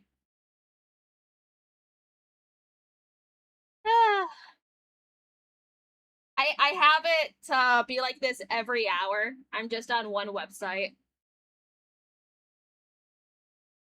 Hey Jay, how you doing? LOL, orange cat. Doom it is indeed. Good cat. What a good idea. If any of you guys want the plugin for this, I will link it on my Discord.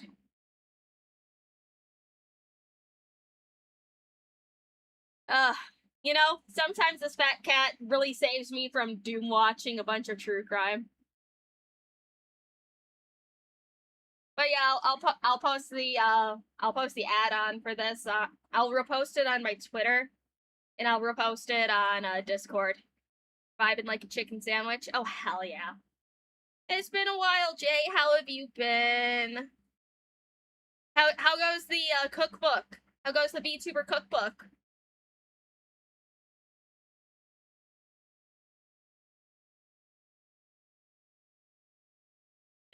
Gives me time to stretch and take a drink.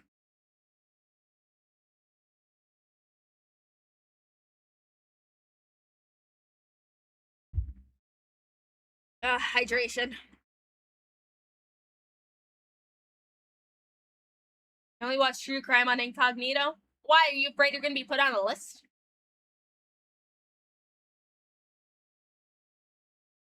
That cat break is a good break. You cat. Thank you. It's my doom scrolling cat. Forced me to take a break for 5 minutes every hour. I enjoy the anti-doom scroll cat. I have this cat enabled for YouTube, Twitter, Reddit. Yeah, that's about it. Excuse me.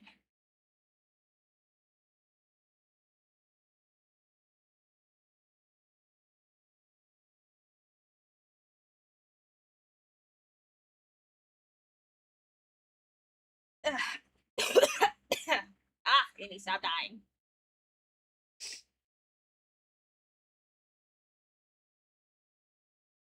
I think the LumLum unicorn pony staring into yourself for 5 minutes would also be funny. You know, if somebody could program that, I would so have it on my new stuff. I'd have to hire an animator and stuff. But also, Lum Pony isn't a cat though, and cats are so cute.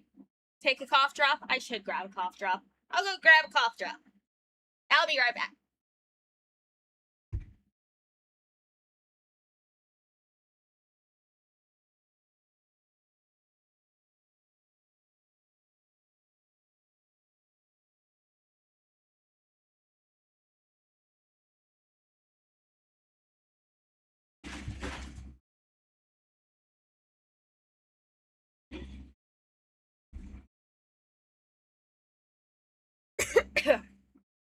Okay, I'm back.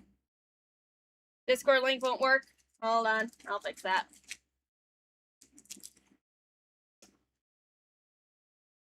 Let me fix that real quick. Server settings.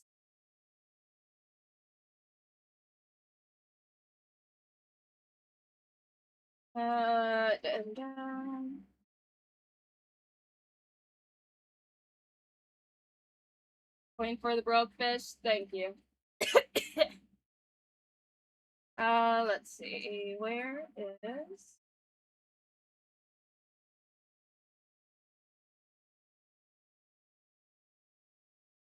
No, I didn't want my account. Invites. Access. Where do I do my custom?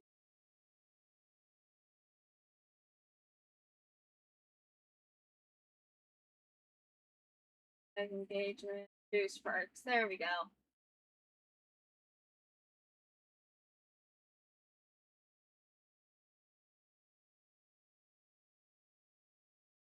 Okay, turn off stream mode.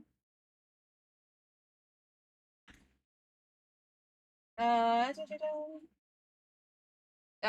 fucking verification code.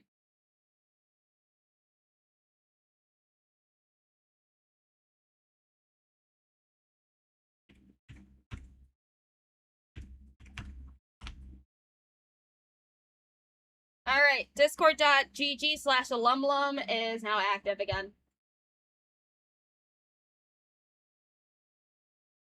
Alright, let's continue. Physical state and unsanitary living conditions, the situation became so dire that Kylia's own parents contacted Child Protective Services. I actually just texted the CPS worker this morning before I found this out, and I said, she's not doing well. Please go check on her and the children. We haven't seen the kids in like 3 weeks. But we never anticipated anything like this. You know, it seems like CPS in basically every single state is just an absolute fucking failure. In every state, they just put kids back in hell. Or if the kids are already in the system, somebody wants to adopt them, they give the children to people who only want to adopt kids or foster kids for the check. CPS is an absolutely shit fucking system that hardly ever works. They need to do a reform across the fucking board. But they won't. We all know they won't. Do you guys ever look at the babies? See, I like to look at their bodies. I don't think so. Like I know she never really let them in the house. Every time they'd come, she wouldn't let them in the house. I am so upset with CPS right now. Okay. Because when we called it in. Well, I know what the parents should have done? Sued for custody. The parents should have sued for fucking custody. Because just... they could have won. They could have easily won. They could have shown how neglectful their daughter is. Could have showed that she goes out to party, is on drugs, does fucking OnlyFans. But no, they didn't. And we told them that we were her parents. We told them that we were extremely concerned. And the person that's the case manager went over, saw the apartment, and he tells us that, well, there's not much that we can do because, I've been to the apartment, it's a low-risk situation. I go, what in the world's going to make it a high-risk situation? Till one of them dies? I literally said that. He explains they had an agreement with Kylia to take the girls every other weekend. Just 2 weeks earlier, they were scheduled to have them for Valentine's Day, but Kylia decided to keep the girls instead. If the grandparents had the girls. Honestly, as soon as they said they were supposed to get them 2 weeks ago, I think at that point, the baby was already dead. I think the infant was already dead and she didn't want to do anything about it. She wanted to go out, have her fun, then deal with the consequences afterwards. The girls would be okay. So grandparents did a pretty good job with it? Yes. If the grandparents, I wish the grandparents could have taken the girls, but Kylia was the one who was like, no, I can take care of them, I can take care of them, I can do it myself. And I think that's why she was like, no one can watch my kids, I can do it myself. But according to her friend Emma, Kylia did little to care for the girls, and often left that responsibility to her ex-boyfriend, Rock. Because Rock was amazing with the kids. Okay. He took care of them. Okay. But, him and I were both concerned. And what was your concern? If she was going to take care of them. And I told him, I said, you need to detach yourself from everybody and everything. They'll be fine for a while. Which I honestly regret, but that's relevant. But I told him, I was like, whatever's going to happen is going to happen. Rock initially believed the 2-year-old was his biological daughter, but a DNA test later proved... Alright, let's do a read. Interview with Rock. On February 26, 2025, I spoke with Rock at the Yakima Police Department. Our conversation was audio recorded, and Rock was aware of the recording. Of note, the Axon audio video recording was not working correctly, and the recording was taken via my Axon audio recorder application on my phone. Rock told me that he and Kylia have been dating on and off for about 5 years. He said that they had broken up and got back together twice during that time frame. Rock stated he was led to believe that he was the father of Redacted, which was later proved not to be true via DNA test. Similarly, he was led to believe that he was father of the younger child, Redacted, which he was still not sure about. Rock stated that when they got back together the second time, Kylia was pregnant with the Redacted, and he moved into the home located at Redacted Avenue. He was unsure of the exact date he resided at that location, but said he moved in when Kylia was about a month pregnant with Redacted, and moved out when Redacted was about 3 months old. Based on this information, I later determined that Rock resided at the Redacted Avenue location from December 2023 until October 2024. But she was not. He now suspects the deceased infant, 7-month-old Cherry, may be his child, though he isn't sure. It was hell.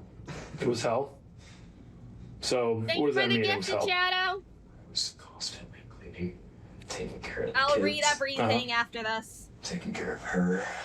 He later broke up with Kylia and moved out of the home after catching her taking explicit photos of herself. And I had found out Kylie had been sending nudes to all these guys. But something Kylia earlier shared with the officer may explain the photos. I was trying to do OnlyFans and so that I could work from home, and then What's OnlyFans? so it's like I don't want to do just like mild, like Playboy Bunny. Oh. Okay. Sometimes a centerfold, but like not anything that would be long term, like show to my kids and have them be like, and she's like, Mom's pretty, like shut up, that's a bikini, like, you know, and Girly Pop, you're sending nudes to dudes. That's not being a centerfold. That's not doing burlesque. That's not doing anything like Playboy.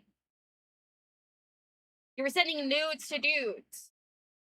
And also, nobody wants to see a fucking crack whore either. Ugh. And then my goal was to do that at like state parks and stuff, and like bikinis and stuff, and then take like kids. Kylia's parents told investigators they pay for her car, apartment. Jesus. She had this all figured out. Sites that she posted on OnlyFans, Fansly, Fanview, TikTok, Clapper, X, Reddit, Adult Friend Finder, FetLife. She had a fucking FetLife? Of course she had a fucking FetLife. A Fanbase, Pornhub, Sub and Dom. I don't know what that says. Post Monday, Wednesday, Friday, Sunday. Film Tuesday, Thursday, Saturday. Film and post every day, Saturday, open interaction.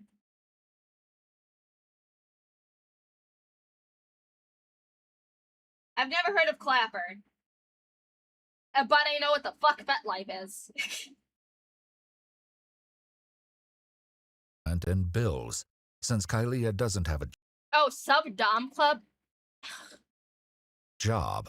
Some of her friends believed the extra money Kylia earned from only Prices, 1 video, $15. 3 videos, $35. 5 plus pictures, $60. Custom videos, $20. Ass, $10. And feet, $10. I don't know what that redacted one is, so it's $15. Feet pictures, $5. Something picture, $5. Ass pictures, $5. Oh, I'm guessing that $10 one is anal. Something pie, $10. Girlfriend experience per day, $150. Personal number, $150. P video, $25. Outside P video, $35. Scat video, $45. D-rate. Oh, rating dick pictures, $15. Sugar daddies have a $500 minimum per month. She's not just a whore, she's a cheap whore.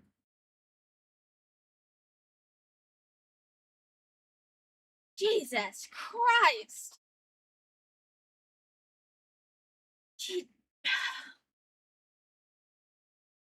did water sports and scats, man. And she did them for cheap. Oh.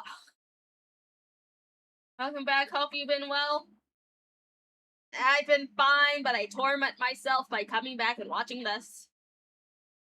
God, for 45.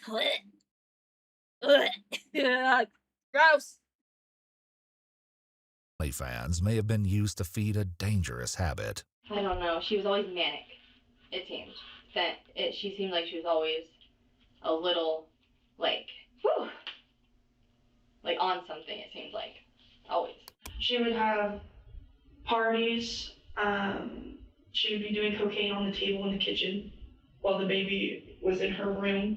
That night when I picked her up, or when she picked me up to go watch the movie, she's doing the whole. I think it's so funny how people from my old life will be like, oh my god, you're a meth head. But I've been cleaner longer than their brother's been dead. From overdosing. Yeah. Cleaner than your brother. Kylie openly. She's not just a meth head, she's a fucking cunt!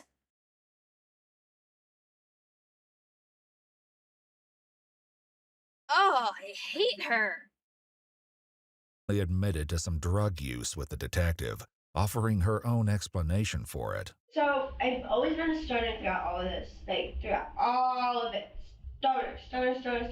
Because when I was pregnant, that's when I started, because I couldn't eat. And I got hungry, and I could keep it down, and I felt like I was like benefiting my baby. Like, tell me that if I'm eating, that doesn't like almost cancel out. We've been trying to fix our daughter for a long time, and we can't fix her. She has to fix herself. She has to want to be fixed. Yeah. And did somebody else do this? That's also a question that we have. Yeah, because she let so many people into her home that that we have no idea. Yeah. But the question remains, did Kylie truly abandon her daughters, or did she leave them in the care of someone named KK? I don't know who this K person is. I don't know. I don't know if this K person killed. I don't know if she neglected. I don't know what is going on. I don't know if the girls have been with this K person and not even at the apartment. I don't know. Who's KK? KK. What's KK's name? Is a neighbor of mine that I met through my other neighbor, and then that neighbor moved away. And it's like, KK's. That is very convenient. Oh, I met this girl through my neighbor's other neighbor who now moved away, and I can't ask them anymore because they're gone. Oh, fuck you, you bitch. Really? No, they're Mexican. Like they're Mexican. Mexicans. Like, every day. I too cough when I'm around Mexicans. Me as a Mexican looking in the mirror. Like the nickname changes, but KK stays the same. And is KK, how do you get a hold of KK when you need to talk to KK? Normally, I don't have to. She just stays at home. If she needed to have an emergency, I leave her with the car seat. So I guess, how do you get a hold of her? She doesn't have a phone. So how do you get a hold of her to watch your babies? She comes over, and then I take that time. Emma's mother received a Facebook message from Kylie explaining that she came home after several days to relieve KK, only to leave again without confirming the babysitter was still there with her children. Thought everything was okay, right? Thought everything was okay because I heard cry. And so, without even checking on her, I just went to McDonald's because she loves McDonald's, okay? Sounds stupid, but I went to McDonald's. I got arrested in the McDonald's drive-thru before I could order her fries, okay? So I go to jail, and in jail, I try to get bailed out. I try everything to get bailed out, and it doesn't happen. So I'm sitting in jail, and then I get a really horrible feeling. I thought it was nicotine withdrawals. Now I know it wasn't, because I was banging my head on the wall. I say, I need my babies. Want to know what you could have done while you were in jail, girly? You could have called your mother to check on your kids. Could have called anybody to check on your fucking kids. If you had a bad feeling in your gut, which I'm pretty sure was methamphetamine withdrawals, you should have called somebody to check. But no. Stupid fucking bitch. I need my babies. I have babies to go home to. She then claimed she went home, only to discover 7-month-old Cherry was deceased in her bassinet. Sweat and cold and dead. And I tried my hardest. Which I shouldn't have, because I knew I was going to push me too far, but I wanted to hold my baby. And that shit was wet and cold and slimy, and so I tried to ice cream. Emma also received a similar message, which she plays for the detective.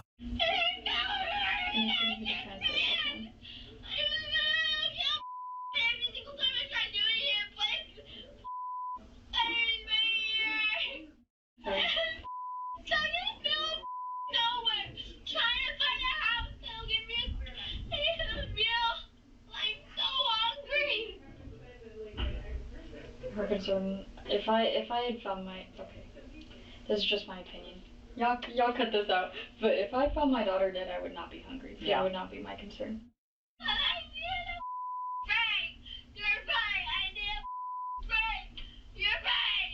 In one of the messages, Kylie You know, want to know who was really hungry, Kylie? Want to know who was very hungry?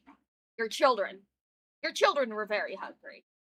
Honestly, she should just starve in prison. Taxpayer dollars should not be wasted on food for her. She does not deserve food. She does not deserve to eat. She doesn't deserve fucking anything at this point. appears to consider the one child she has left alive and what to do with her next. I'm really thinking about the other one because I'm kind of stuck in my head about being a bad mother and having a dead child. Okay? Not thinking about the other one because I feel like a piece of mother already, okay? So I'm trying to do a favor for that child by leaving. I need to go get my other baby. I need to fight for her, dude. However, investigators Now, Kylie, I want to know what you should do. Kill yourself. The world, your children's lives will benefit from you killing yourself. Everyone would be happier for it. had already restricted visitor access to the 2-year-old at the hospital, fearing her mother may try to seek her out. Thankfully, she was arrested before she could return to Yakima on her own. As the messages continued, she once again pointed to the woman she felt was responsible for Cherry's death and the toddler's dire condition. I'm the one that decided to leave all the time and get her that babysitter, and I can't. Hey, this bitch isn't watching my video. I'm not telling her directly. I'm not telling it to her face. I'm saying it to a recording. I can't. I feel responsible. I feel like a horrible mother. I understand that I am the root cause of this issue, but that is a homicide. In an effort to paint a complete picture, investigators asked Kylie to explain exactly when she left the girls with KK and what she's been doing ever since. However, establishing a timeline is far easier said than done. I don't have. You want to look at a calendar? That won't help. Do you know what day today is? That won't help. It's the 27th today, right? 26th. And it's Today's Tuesday. the 26th, right? 25th. Oh, okay. So I was very close. I make it day by day by day by day. Yep. I don't take it like 28, 29, 30. Yep, That's not how I'm thinking of my next days. I'm thinking next day, next day, next day. Day after the next, the day after the next day. Kylie So she doesn't even keep track of the days of the week, doesn't pay attention to the numbers in the month. So who knows? The baby could have been dead for weeks and she wouldn't even notice. Leah asks for a piece of paper so she can draw out a timeline, but what she writes is incomprehensible. Instead of continuing down, Jesus fucking Christ. Still feel like I'm failing. Home. I'm something. Home and going. Something. Huh?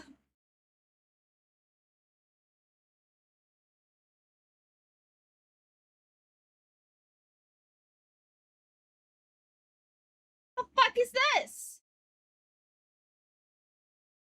down a futile path, the detective instead turns to what happened on the day she discovered her daughter's decaying body. Did you touch I tried. That's why I ran. Is because I went. Can I?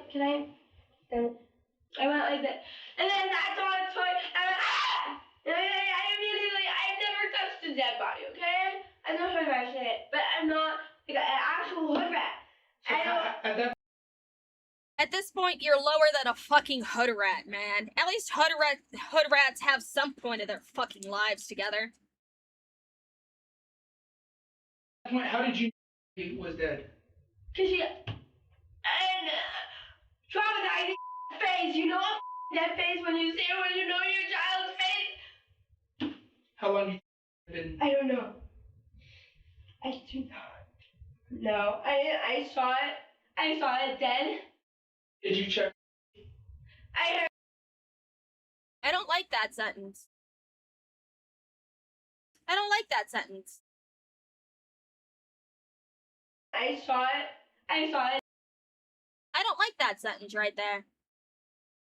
I saw it dead. This is the only thing that she's ever seen her children as were objects. She's only ever seen her kids as objects. Nothing more. Oh, I hate her. Dead? Did you check? I heard her crying like right here. She was standing. So you heard her crying and you still left? Okay. So you said nobody was home with Mary. Nobody was home. Okay. So what do you think would have happened if she would have stayed there a little longer and nobody would have found her? That's why I was trying to get it and then I had lasers on me, so I thought you guys had got there. And then I was being pinned for all of this because I just left without doing anything. You know what I mean? Like that genuinely, I was I felt guilty. Like, you know what I mean? Like, I felt guilty that I had left and I wanted to hold my baby. Despite this, Kylia chose not to seek help for her suffering 2-year-old daughter and didn't call 911 until the following morning, delaying the toddler's rescue. After all that, I tried to overdose. Yeah. But unfortunately, it wasn't successful. It's like, okay. I'm happy she didn't overdose because she eventually called 911 so somebody can find the children. I'm sad that she didn't try to overdose again. She should have. It didn't work. What? After you I found dead and I reported it and I was already like gone. What were you overdosing on? I had got some cocaine. You're begging for money. You're begging for money, but you had money to get cocaine. Cocaine is very expensive.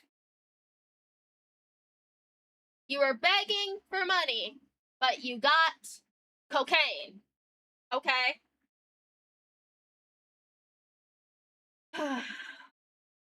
So, when's the last time you did some cocaine? I did it all in one go. I did a 50 and I thought I would die. When was that? That was the night when I thought the police were there. The night that you found... Yes. Given that Kylia chose not to report the grim discovery right away or call for help for the toddler, the detective remains unconvinced that Kylia ever left them in someone else's care to begin with.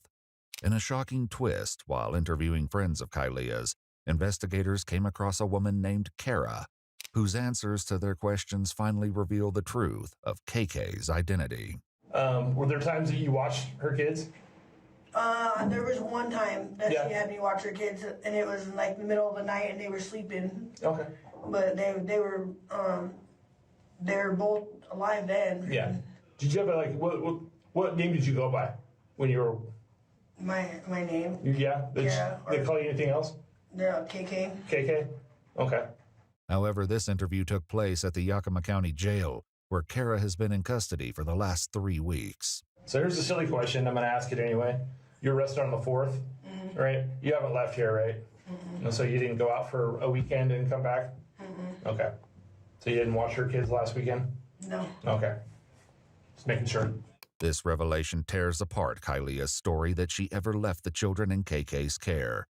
Disturbingly, further investigation reveals that Kylia may have been aware of the girl's condition and intentionally hid it from those closest to her.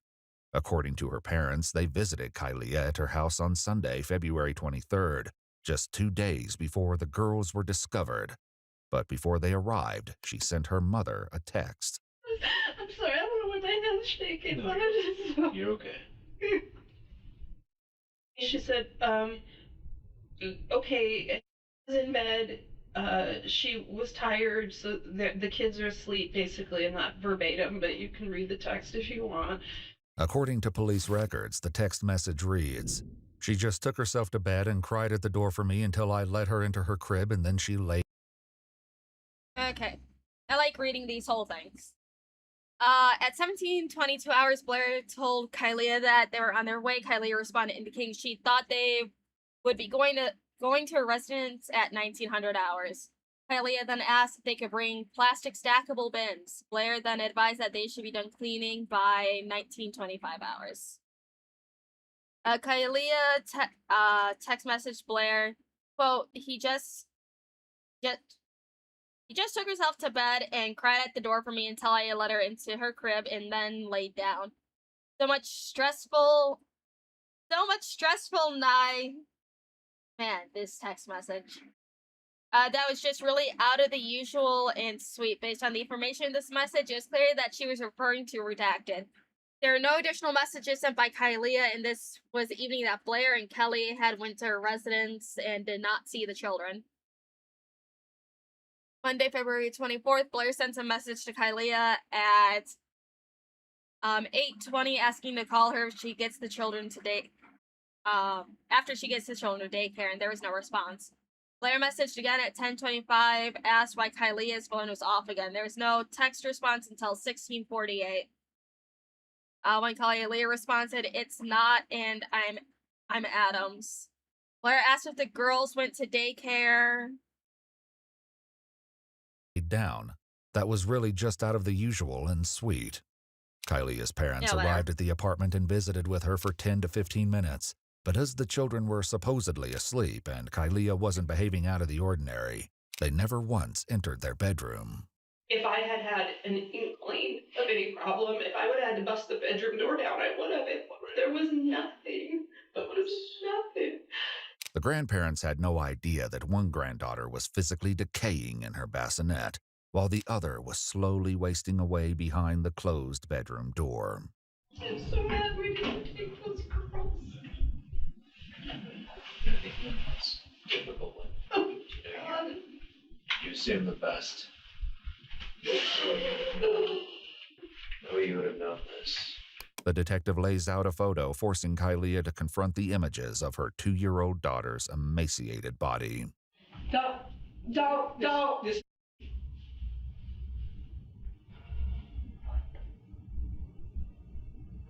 This doesn't happen in a couple days. She was skinny, but not like that. Her ribs were showing, but not like that. That's a problem if her ribs were showing at all. No 2-year-old's ribs should be showing. She should still have her baby fat. So did the 2-year-old make it? She's in hospital.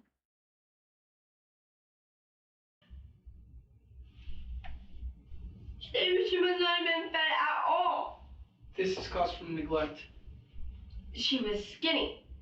I had talked to the doctor about that because she refused to eat for a while, but she was starting to eat.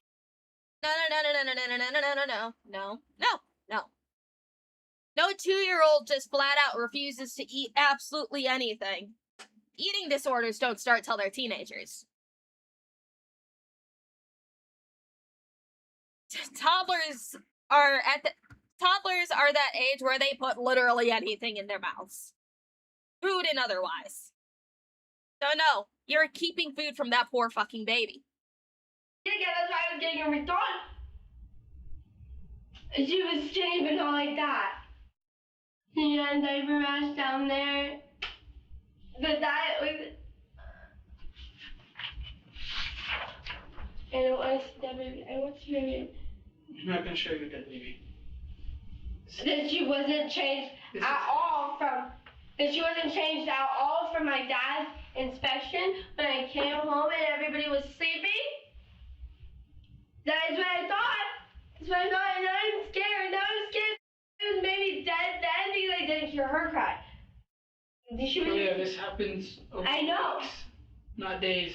I know. That was not that bad.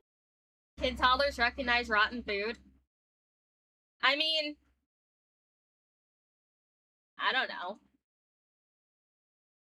You would think so, by smell and stuff. But again, toddlers also put mud in their mouths and worms. Toddlers are weird.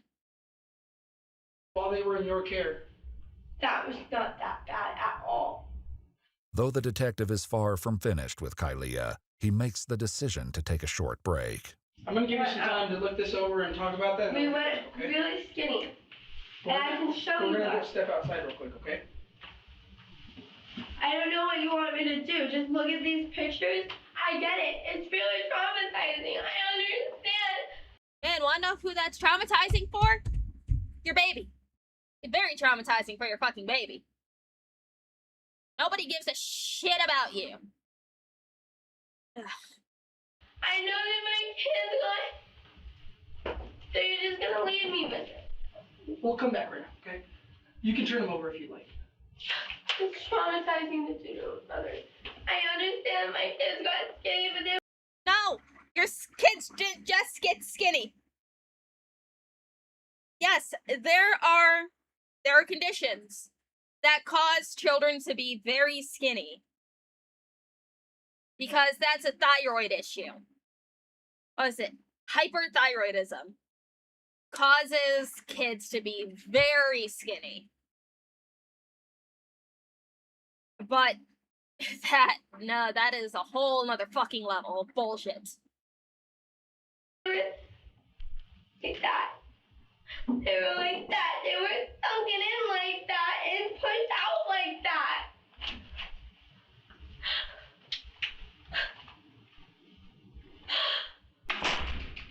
With the images face down on the table, Kylia continues the conversation alone. That's why I didn't want to look. I was scared of seeing that.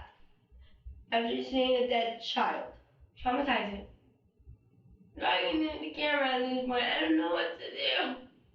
What am I supposed to do with that? Like, no. Right.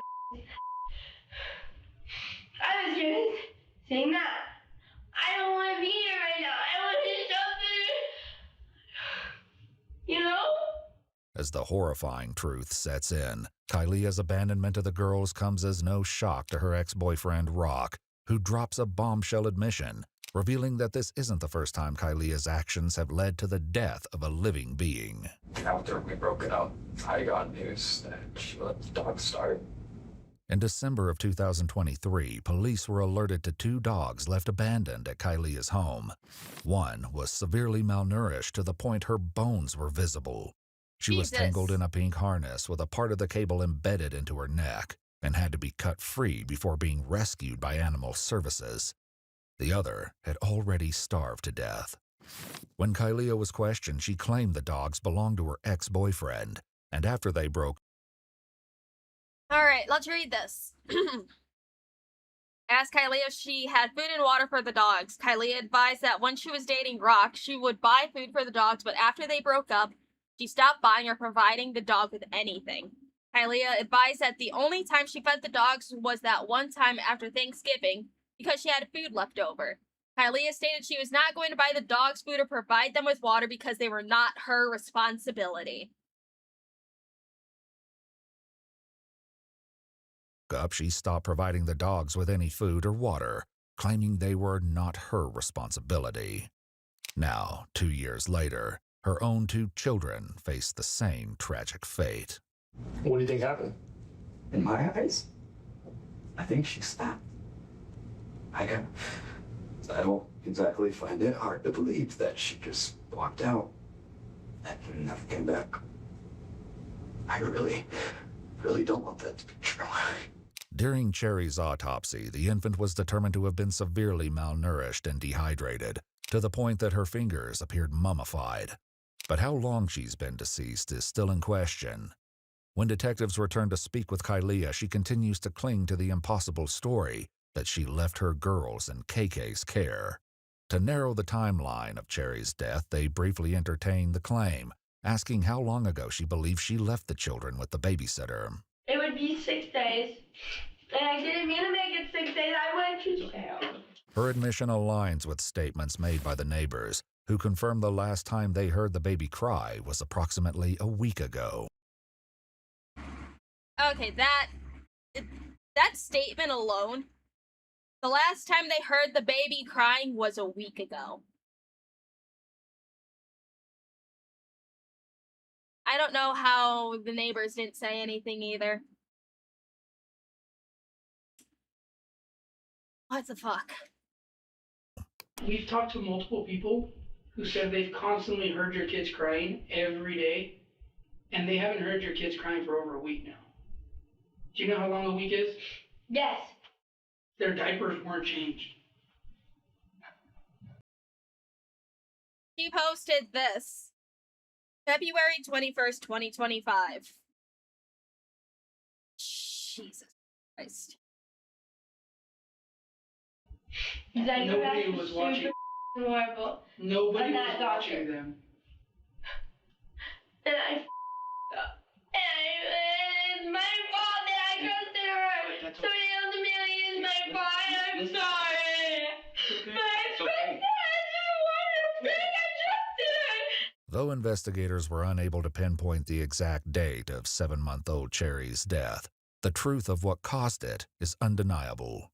And while the toddler was still alive and all alone, Kylia was in the Tri-Cities spending time with friends, visiting Brad at his hotel, and consuming narcotics. Sometimes I do drugs. Only cocaine. And I've been cutting that out because I don't feel like I have to anymore because I was doing stuff just fun for me and I wasn't stuck in my house all day taking care of 2 kids. Kylia also continued posting regularly to TikTok in the days before the girls were discovered. Hold on. Kylia also continued posting regularly to TikTok. You failed those babies. I hope you rot in prison. This didn't age well. Hashtag facts. Be sure you do. Were those babies abandoned while this was being made? Song so accurate, those poor babies. I'm about 35 minutes away and would have taken those babies and made sure that they made it. You little rot, can't believe what you did to your babies. Oh my. Kylia's TikTok post 7 days before calling 911. In the days before the girls were discovered, with most of her videos showing her lip-syncing to music. In one TikTok posted on February 18th, she appears to be inside her home, at a time when 7-month-old Cherry may have already died, and her 2-year-old was slowly starving in her crib. The heartbreaking truth leaves her friend Sophia utterly devastated. Kylia was like my best friend for so long, so it's really hard to think that she would actually do that. You know what I mean? Emma's mother, who received the Facebook message from Kylia, shares her own thoughts on the matter. You know, just you don't have the room to feel sorry for the mother when she has done this and it ended up with a deceased child. Now these are consequences. It's very sad. My heart goes out to the police officers. Yeah. I cannot even imagine. What investigators still cannot explain is why she would have chosen abandonment over calling her parents for help. Let me ask you something. At any point during your friendship with Kylia, and while she was parenting these 2 children on her own, did she ever express any frustration? Like, did she ever say, like, I don't like these children, I hate them, I wish I could have my life back, or anything along those lines? She would make little comments I can't pick anything out, but she would say things like, oh, I wish it was like what it was before I had kids. And actually she was, in one of the messages, crying, saying that she can't get gas money because she can't sell pictures of her boobs because it ruined her body. Rock recalled many arguments with Kylia, including one where she accused her daughter of ruining her dreams of becoming a NASCAR driver. Okay, bitch, for one, there's plenty of parents who are NASCAR drivers. Two, you wouldn't fucking make it as a NASCAR driver, you're fucking cokehead. Unless you wanted to be one of those fucking flag girls. Unless you want to be one of those flag girls, but still, that wouldn't stop you from being a flag girl either.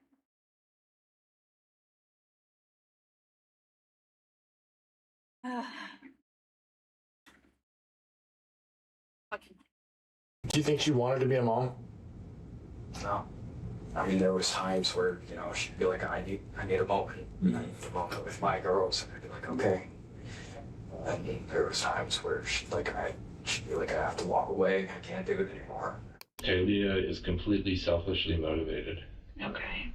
And what I mean by that is she puts herself before anything else in life, including her children. Okay. And that was explained to CPS that if you have a mother that's going to continuously do something like that, something terrible is going to happen one day. Yeah. And here we are. And here we are. I just wanted to have some fun teenage time. Wait, hold on. We got the bottom of the fucking list of bullshit she's selling. Oh, ew. Shippable items plus shipping, of fucking course. Panties per day. Oh. So, ew. She'll sell you panties that she wore for 1 day for $60, 2 days for $110, and 3 days for $200. Plus a video, $10. Polaroid, $5. Handwritten note, $20. And pee, $30. How old is she? She's 20. She is 20 years old. She had her first baby when she was 18. And I always say that I can't do it, and this is why I can't do it. And so I guess that was come to an end. You guys don't have my children. I have both of them. I love my children. No, you don't. I love them. No, you fucking don't. I still love them. Oh, what is I? You sound like Chris fucking Watt, you stupid fucking cunt. Oh, I'm a good mother. I still love my. No, you fucking don't. He's on Chris Watt's level of fucking bullshit. Two babies, okay, and that's never gonna happen again. I hate it. Before heading to jail, Kalia asks if she can speak with her mom, who detectives are able to get on the phone. To be honest with you, Kylie, I don't know what you're calling me for. I know. I have nothing to say. I have failed you, I know. Over and over again, and then... You think you failed me? I know, Your daughter is dead, and your other daughter might not survive. What can you possibly say? Kevin, I'm sorry. You are a smart person, and all you had to say was, I need help. But no, you chose to let your children starve to death. Who does that? If you're looking for comfort, you are not going to get it here. You're just not going to get it from me. In February of 2025, 20-year-old Kalia Toll was formally charged with first-degree manslaughter, 2 counts of family abandonment, and 2 counts of first-degree criminal mistreatment. She was also later charged with 2 counts of animal cruelty for the 2 dogs who were left abandoned in 2023. In both cases, Kalia entered a plea of not guilty. A jury trial is scheduled for June of 2026. No public information has been released regarding the 2-year-old's placement or condition, beyond confirmation that, against unimaginable odds, the young girl survived. Oh, good. If you'd like to see select new videos... Hold on. Court this month. Hold on. I need to look something up. Let's see. Kalia Toll. there anything recent, or is it not yet?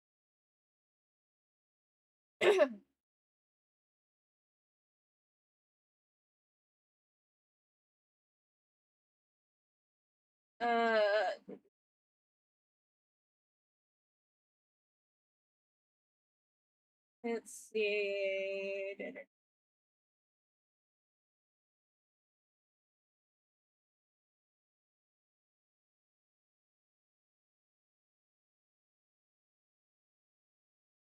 Uh,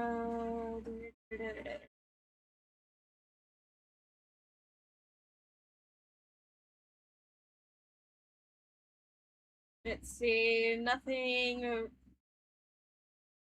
this year.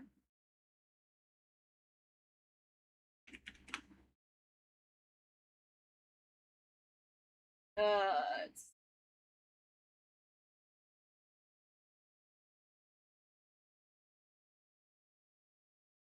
next court date for Kylia's Hole was on May 6th.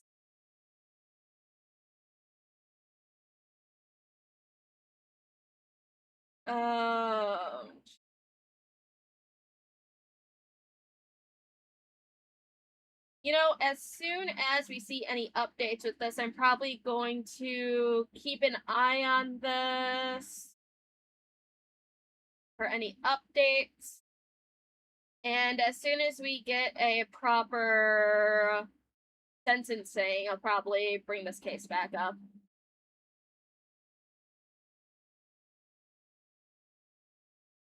Ugh. Fucking hate her, man. Ugh, I swear. Okay. Well, probably be back tomorrow, maybe, to watch more Explore with Us. Maybe we'll watch some Darby Valentine or Emma Kenny. You know what? We'll probably watch some Emma, honestly. She's fun. She covers English like British cases. Oh, maybe we'll watch this one. You know, the Henry Novak case is very hot right now.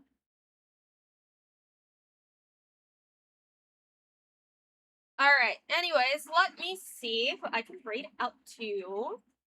Let me switch scenes really quick. Let me go to just yapping. That down.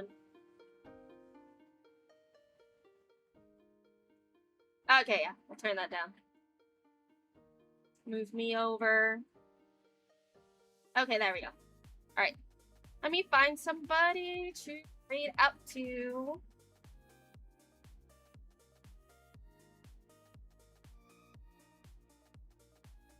Mute so I don't hear myself, otherwise I will kill myself. Joke.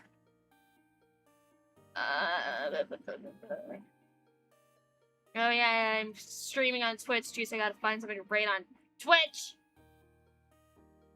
But anyways, if you have kids, go hug your children. If you have parents, go call them, and if you have a good relationship with your parents, go call them and say that you love your mother. And say thank you for not being a cokehead.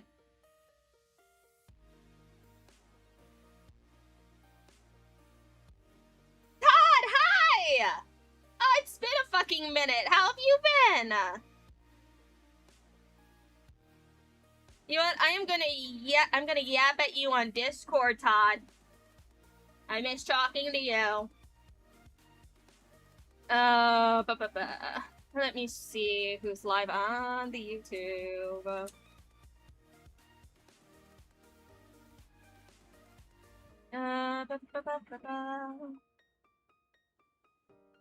Oh, Film Comics Explained is live. We'll go harass him. On Twitch. Let's see who's live that I'm following.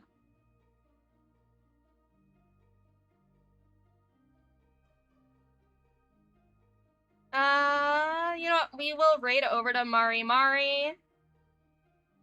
That's a good spot. I'm watching your stream. I'm also the hunter. Oh, good. Okay. Oh, ew. Why the fuck was I just assaulted by burned fucking peanut on my shit? Alright, post channel. Super Slum, don't forget. Oh yeah! Hold on, I almost forgot. Alright, let me do that real quick. I almost forgot, thank you for reminding me. Because my sick little head completely forgot.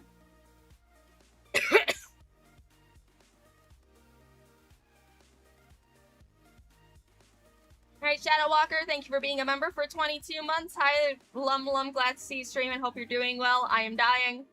Sparkshot, thank you for being a member for 11 months.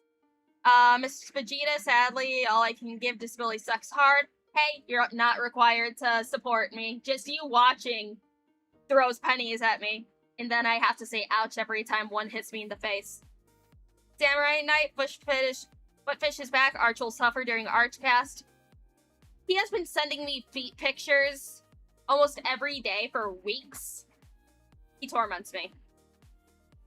Beardmaster, welcome back on stream. Here's a little something to help you with your trouble. Hope everything goes back to normal for you. Lord Monkey, thank you.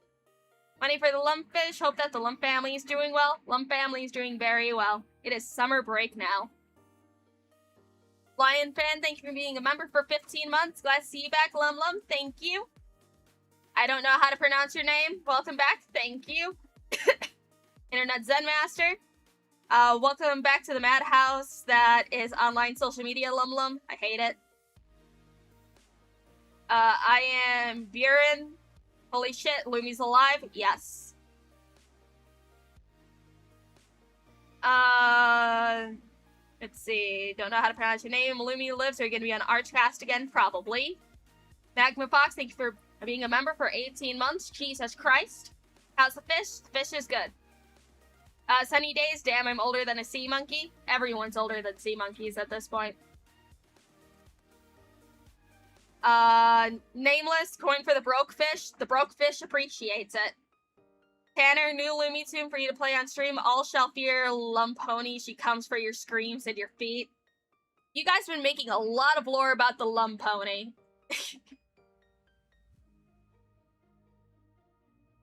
M1 Garand. Why would you name yourself the M1 Garand? That's just mean. Is she clinically mentally deficient or is it drugs? Yes. And Shadow Walker, Super Islam, so you don't forget. Yes, I just read them.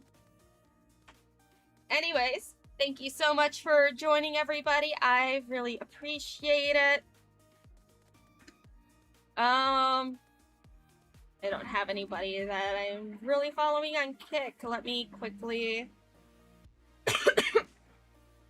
see who's in the VTuber category that I can... What the fuck are you saying to me?